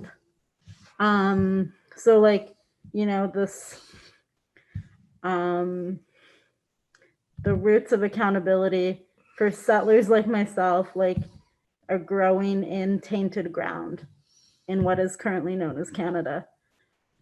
Before the Zoom started, Dean was saying like Miriam Kaba told them to write a book. So they wrote a book. I was reading Miriam Kaba's tweets and I was like, man, there's like good shit in here. Like, she really knows what's up. And I think there's this a misconception that like abolitionists don't believe in accountability.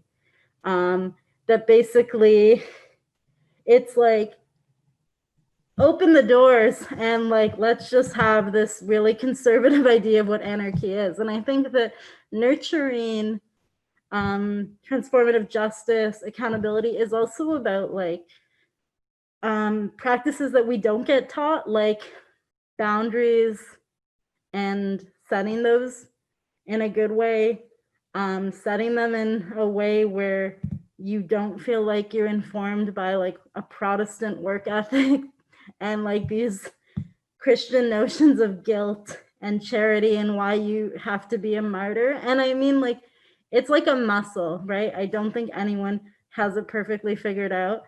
But I think it's about,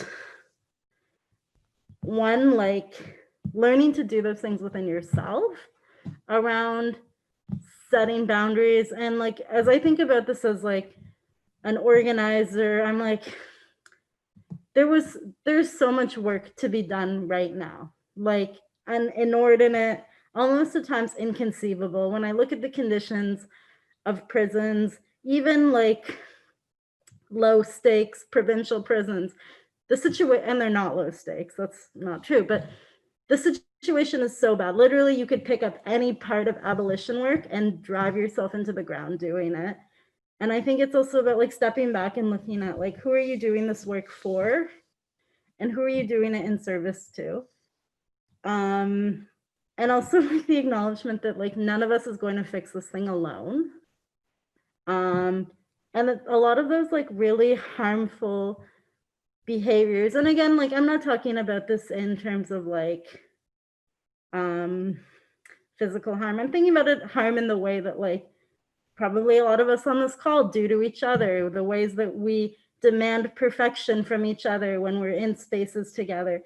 And I think that doesn't, like, that in some way comes from like grappling with the massive oppressive systems that we're in and wanting to be perfect as we fight them because we know the stakes are so high. And I think it's hard. It's hard to not demand perfection from yourself because there is this feeling that what you're doing is so important and that it is like life or death.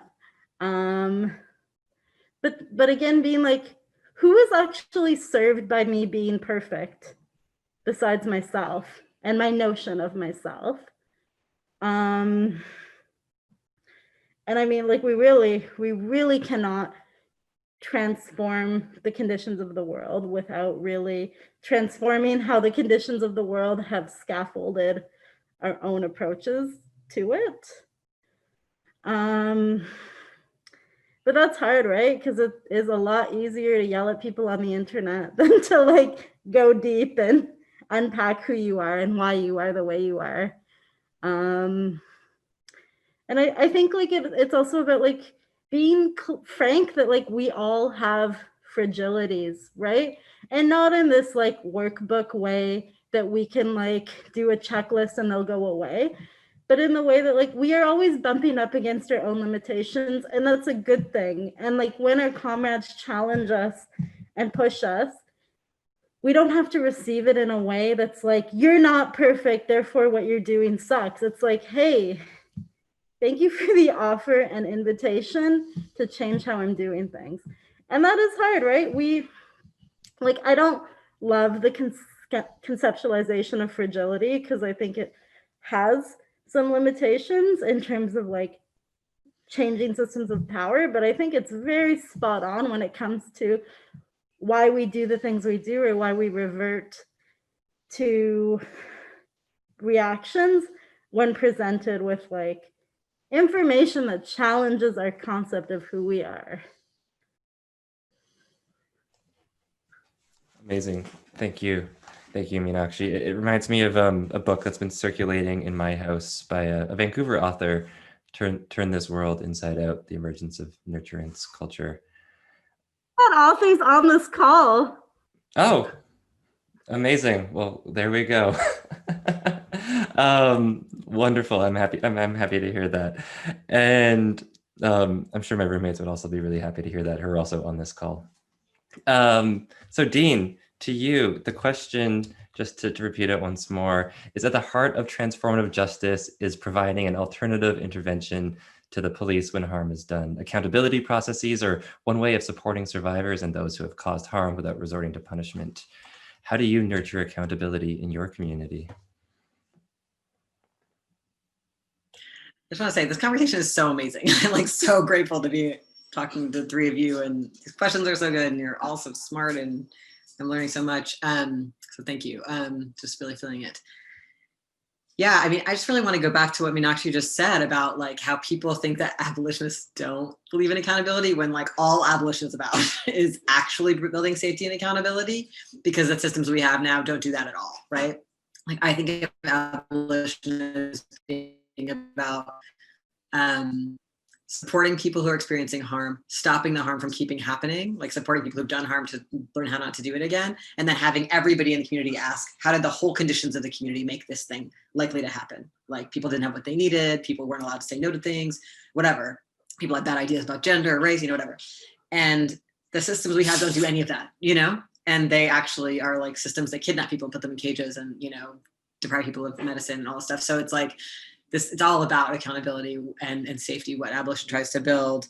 And a lot of the conversations that are happening in my circles around accountability and transformative justice are about self-accountability, about moving from like a police state idea where we're like, I'm gonna hold somebody else accountable for what they did, and kind of having that cop-like fantasy, or that fantasy that like some good benevolent parent state is going to come in and get the bad guy, which is like so much TV propaganda. And instead like, oh, it starts here. Like can I actually recognize that I'm a person who does harm like all the time? Can I learn to receive feedback? Can I learn to give feedback, even though it can be scary to give feedback? Like we're in a society where we're not supposed to learn how to give or receive it. So things just go all the way to the end of blowing up, or it's like, I'm just supposed to numb out to how much harm I'm experiencing in this terrible workplace or whatever, or I'm supposed to numb out to how much harm I'm doing. Like that's the scene. And so to actually engage with like the reality, like harm is really like day to day, and like we're all causing it. And like, you know, Mia Mingus has all this great stuff about learning how to give a good apology. And like, and even just learning how to confront what comes up for me. Like I think shame is one of the biggest obstacles to accountability.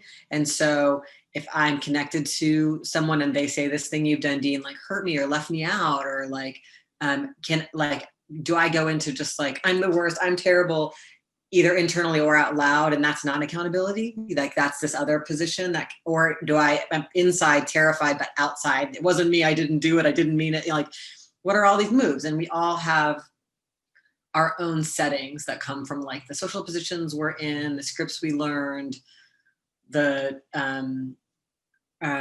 trauma we've been through that get in the way of accountability and of giving and receiving feedback. And like, it's our job to like cultivate self-awareness around that, talk to people and get support, and like, you know, actually build deep friendships where we can try to learn these skills and practice them together and try having generative conflict. And so for me, a lot of it is that. And then also for me, a lot of my work these days is like working in mutual aid groups of various kinds to help people like make decisions together, to help people like actually make sure everyone's being heard, have processes where we get rid of like charismatic leadership, where one person becomes kind of the catch-all of like all the decisions, and instead say like, how do we make sure more people like be brave and speak here, or like, you know, stop and listen, or whatever the move is that's not being made all the way around, and like put stuff in place that prevents some of the norms of dominance that most of us have imbibed, whether that means I'm gonna be the passive silent, or whether that means I'm gonna make you all make the decision the way I want.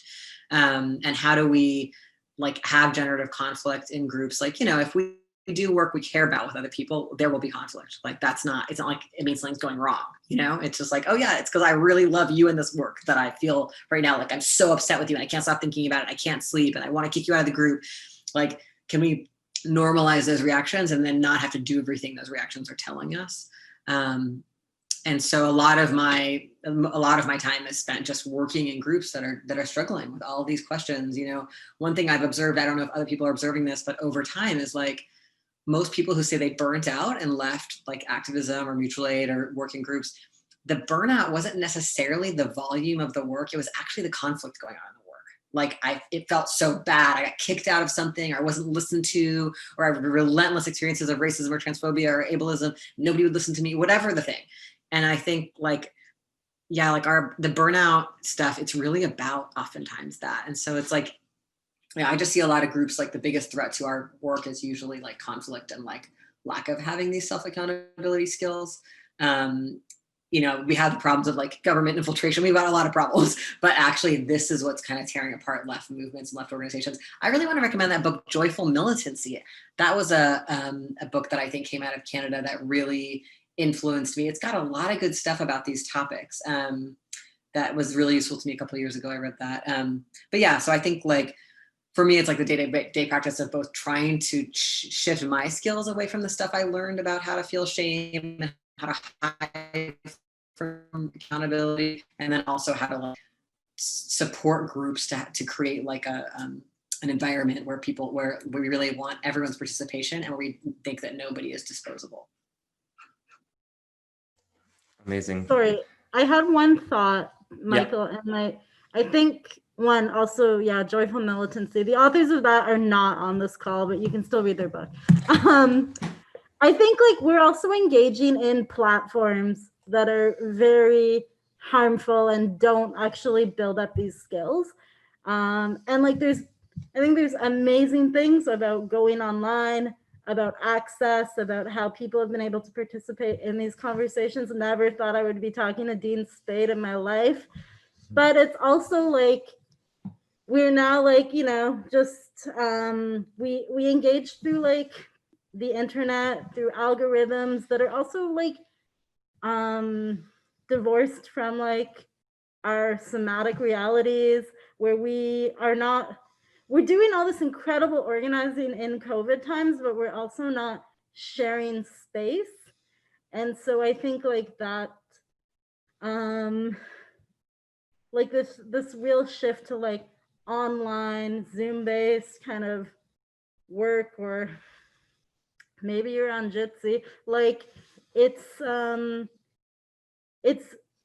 doesn't like foment the conditions for what Dean's describing, right? Because we are all kind of like watching each other on TV, and that's so different from how we would actually shift our relationships or approach conflict.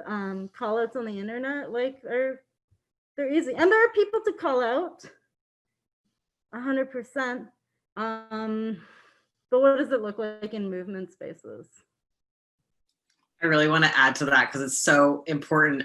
And I think even before Zoom life and COVID life, the training of internet culture is a really disconnected training that's about like build your individual brand and look like you got the right politics, a lot of this perfectionism stuff. And if you say one thing wrong on Twitter, I'm going to drag you and show everybody I'm really far left because this other left person, I exposed them. Like it made us like even worse, go for each other's throats instead of our actual targets.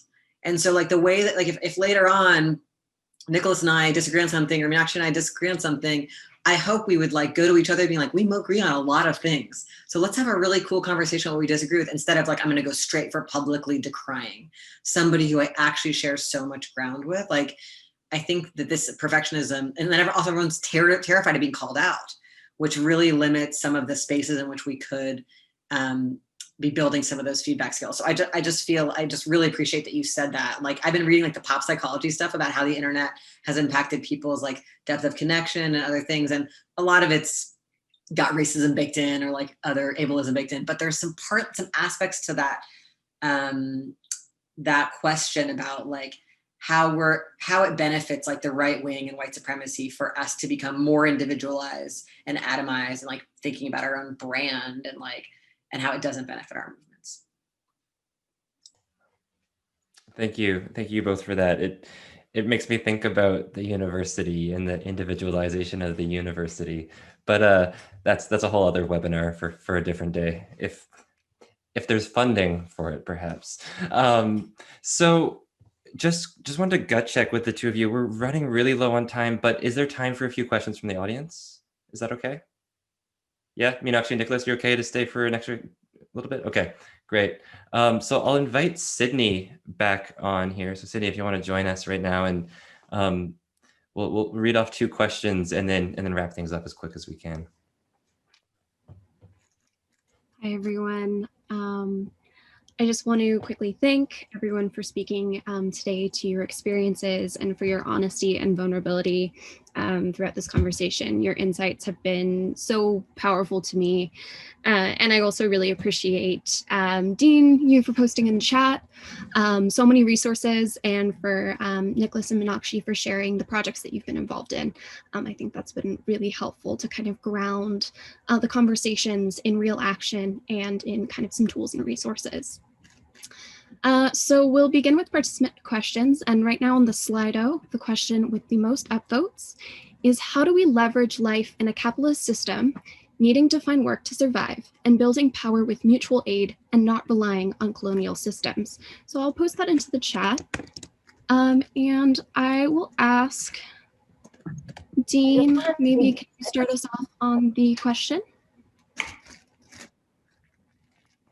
So again, the question, how do we leverage life in a capitalist system, needing to find work to survive, and building power with mutual aid and not relying on colonial systems? Yeah, I'll just briefly say, I think that this is the question, like we all have to like get by. And so this isn't about like some kind of pure lifestyle in which we live, not, I think that like the things I was saying about like not trying to have social justice be a career or like get paid for all of this work, I think it's just about figuring out how to do that.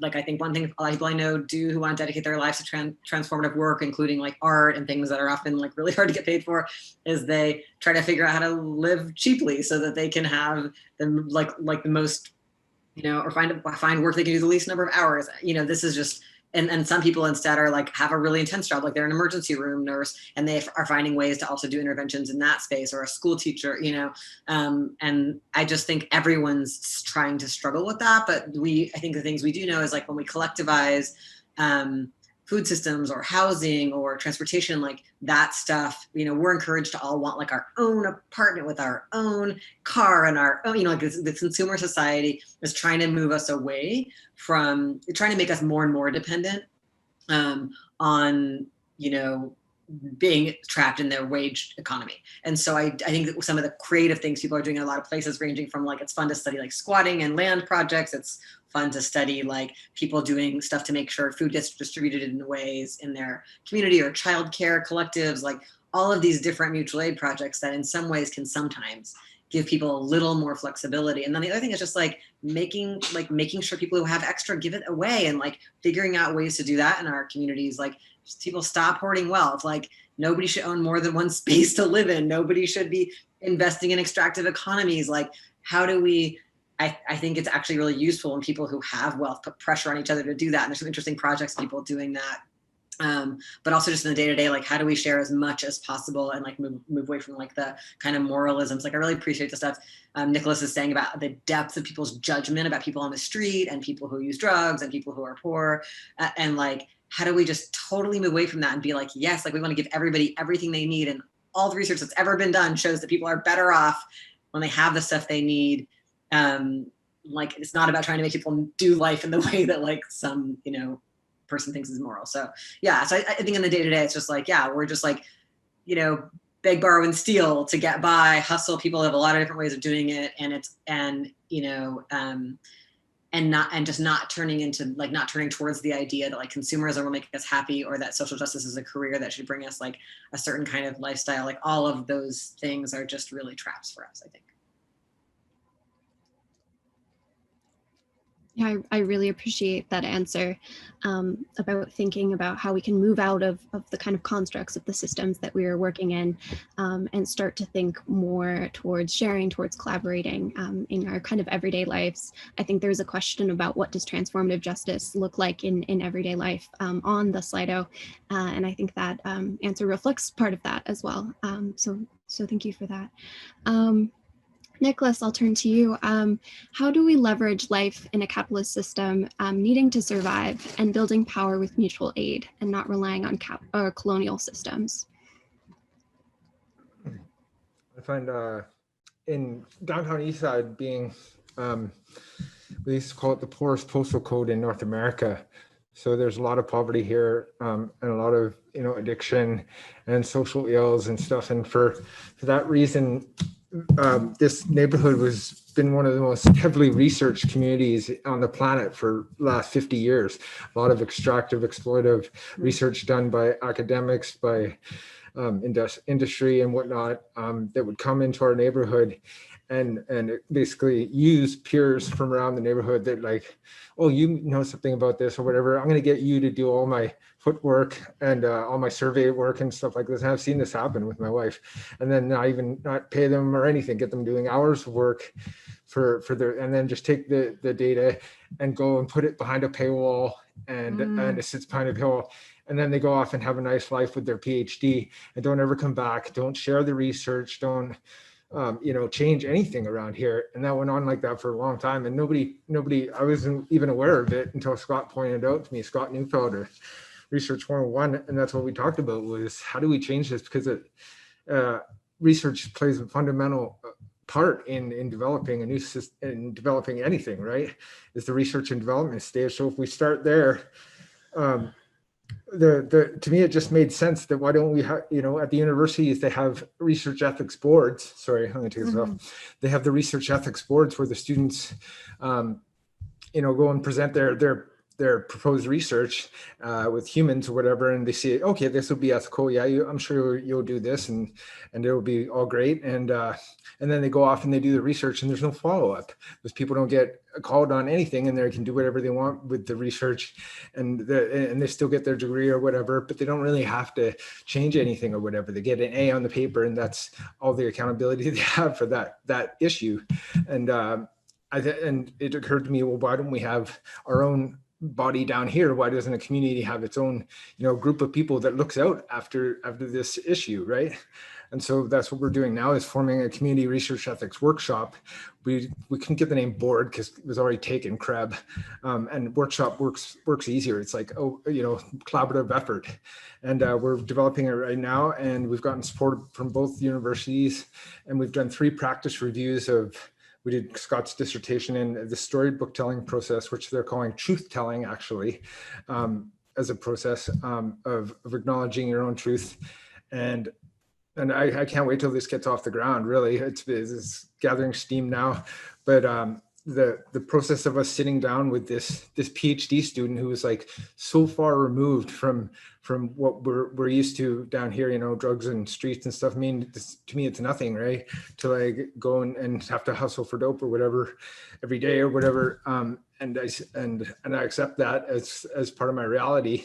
But whereas Scott coming in from outside and his, like white Christian settler background and stuff, it's taken him a long time to adjust to it. And now he's just a completely different person, that he sees that, we're not bad people, that I show up every time for work and everything. I'm functional, I'm capable, whether I'm on drugs or not, because I understand the work, and I like to show up for it. And I like the people that I'm with, and it makes me happy. And that's why I do it. But to move society, I think Elicit's talking about this too in our show tomorrow night. You have to check it out. But we go to Mars, right, to go not colonize, but move to Mars.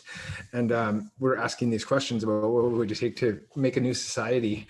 And I think it would really start with the research and development stage, where the universities or school projects or whatever that claim to be geared towards creating some sort of change really have to consult with the community. They're invading and their personal space of those people, and ask them if that's okay, right? So I equate it to offering to take your shoes off when you go in someone's house, I think.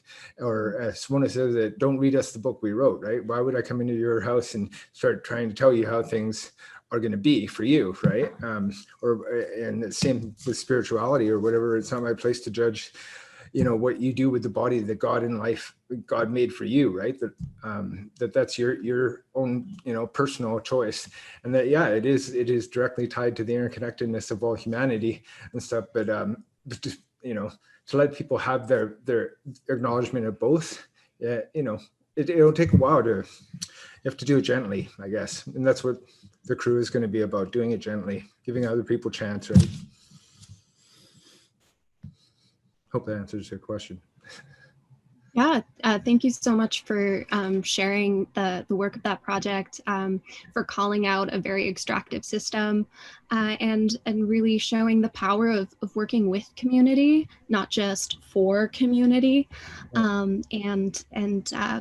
I remember when Harshawalia was here, she talked about commonly kind of in current institutions, they try to bring people into the center instead of extending the center outwards. So I think that's a really great example of moving that center outwards to people who aren't generally included in institutions, in this case, the university and researchers. Meenakshi, I will ask you this question now. How do we leverage life in a capitalist system, needing to find work to survive and building power with mutual aid and not relying on colonial systems? Well, okay, first of all, this is a trick question because it's literally like, how do we resolve every underlying oppressive system in our everyday lives? And well done, Slido. I understand why this was voted to the top. I think like for me, it is about recognizing that it's not easy, that you're going to be the difficult person, that you're going to be the person who slows everything down when everyone thought that they had the thing figured out. That you are going to be labeled. You may even be psychiatrized if you push back against these norms enough. So I like, my heart goes out to people who are like on this path because I think it feels like good and just and righteous, but it really doesn't translate into feeling that way. It is like, again, like I was talking about, it's about like, you know, the way out of these like massive monolithic systems is not like a brand new way of doing things. And if you read this book and you like condo Marie your house, you're gonna have it figured out. Like it is about basically like being ready to face your limitations every day and also like be okay with them, be gentle with yourself when you make mistakes, and cultivate a way to be kind to other people. And like it is hard, like it is hard to be patient. It's hard to be patient with yourself, with your partner, with your comrades. But I think it's about like committing to like lifelong relationships. I see my friend Chris here, and Chris's face is really like, and Chris's new hairstyle.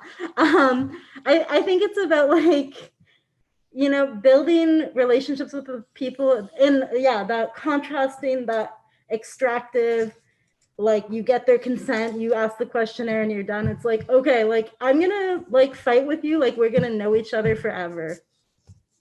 And like, it's gonna be hard, it's not gonna feel good. Or I'm gonna fight, like I'm gonna fight with the university. I'm gonna fight with the UBC School of Social Work because I'm accountable to that institution. I took a degree that has gotten me places, and like I will never stop naming the harm. And again, like that's an institution. In our everyday lives, like none of us is like, maybe, I don't know, maybe Dean Spade is taking down universities one by one. That's amazing. But I think it's about like patience, and I get this impulse around like we want these monolithic solutions. We see these monolithic problems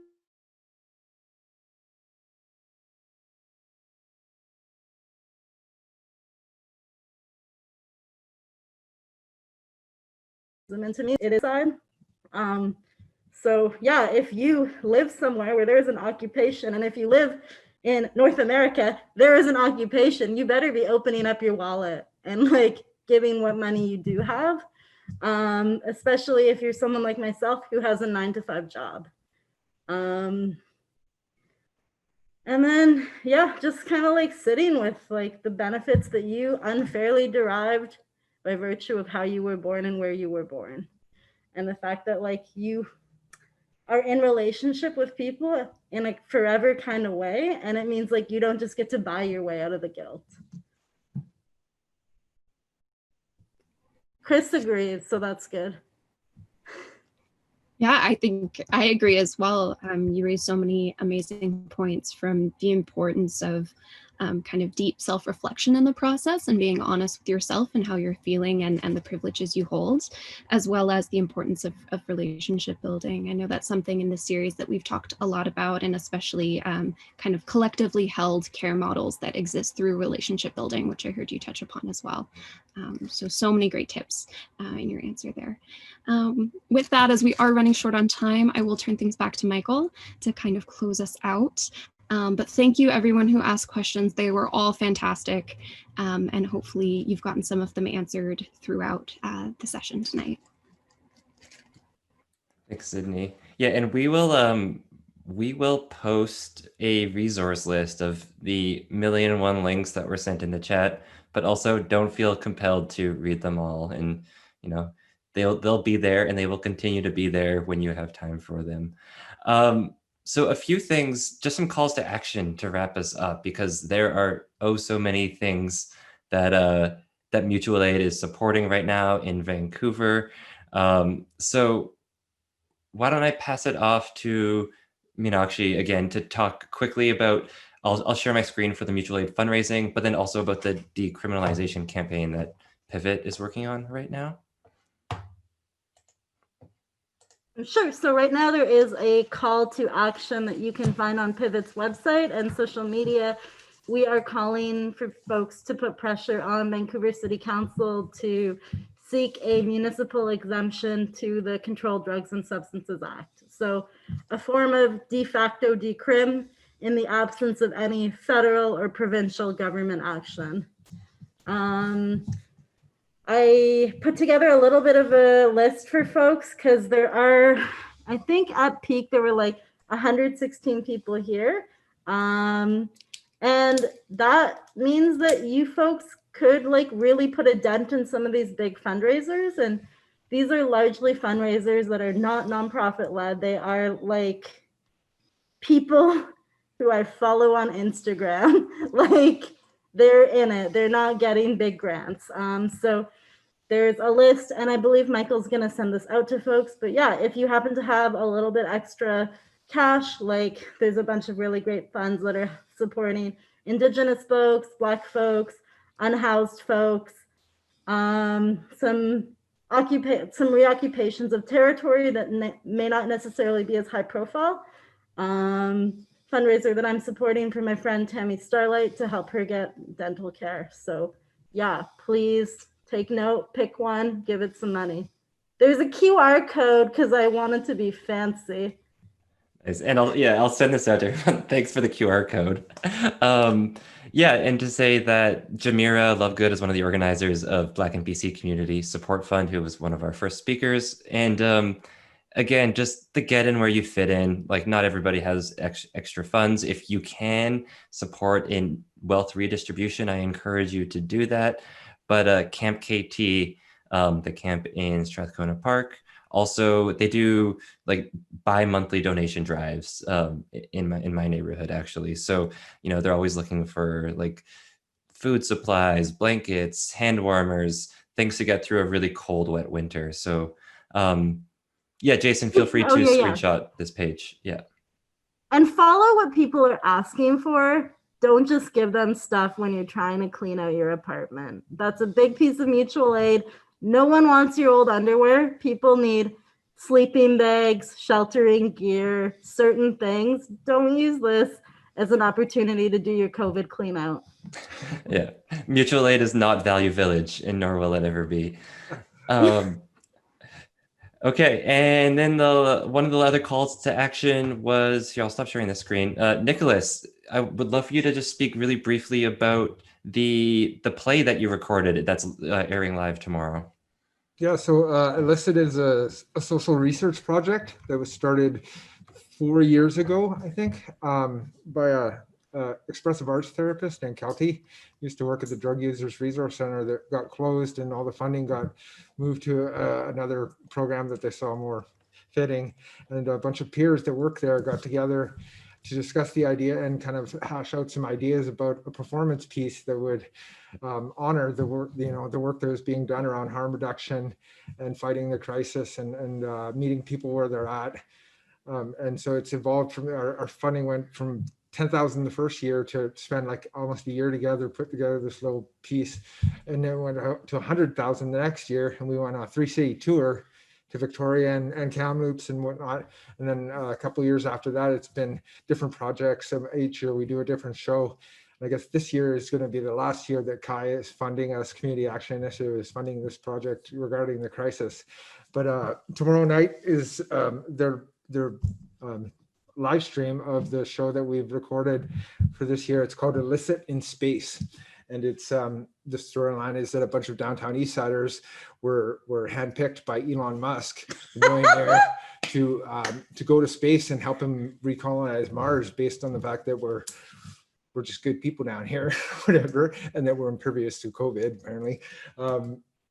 And David Mendez, our director, is just really, really brilliant, creative mind. And then we have a nurse and people there, Jim is and all this stuff I do with research, and we get a chance to talk about all the work we do and stuff. So if you go on the Heart of the City website, tomorrow night at 8 p.m., there'll be the live stream show. It's about 45 minutes long, and then that'll be followed by an open dialogue session, which is kind of our signature with our thing. Is that's where the work gets done, is you can tune in afterwards, and we'll be live streaming by Zoom or whatever, and we can answer your questions there and hopefully come up with some solutions that we can then present to like our funders, and all of us have access to like, policy and decision makers and stuff, and we can bring that information back to them and mobilize it. So you're all welcome to come to Illicit in Space tomorrow night. Awesome. Thanks for the invite, Nicolas. It sounds amazing. I saw your first play 4 years ago, And Oh, yeah. it was at a talk that Bonnie Henry was actually speaking at for the book launch of Travis's book. Oh, yeah. But yeah, it was a wonderful performance. So I'm sure tomorrow night will be, I mean, it sounds like it's going to be really amazing. And then the last thing is go buy Dean's book if you can. Lots of amazing bookstores out there. I asked Spartacus Books if they were going to stock it, and they said, no, we can order it, but go order it from them as well, because they're a nonprofit bookstore really supporting a lot of mutual aid initiatives out there, completely volunteer driven. But also wherever your community bookstore is. In my neighborhood, we have so many: Pulp Fiction, Massey Books, Iron Dog Books, all incredible people. And then yes, it's on sale directly from verso.com. So Nicolas, Meenakshi, Dean, thank you so much for this really wonderful conversation. I know it's been energizing for me opposed to my regular Zoom meetings, so I really appreciate that. To all those who stuck around for the whole event, thank you for being here with us. One piece for me is creating accountable communities starts with building accountability with yourself. And I think that's a wonderful, wonderful sentiment to end on. So have a good night, the three of you. Have a good night to everyone in the audience. And Shout out to my cousin Colleen if she's watching. Hi. shout out to cousin Colleen. Yeah, totally. Thanks, everyone. See you. Okay, bye everybody.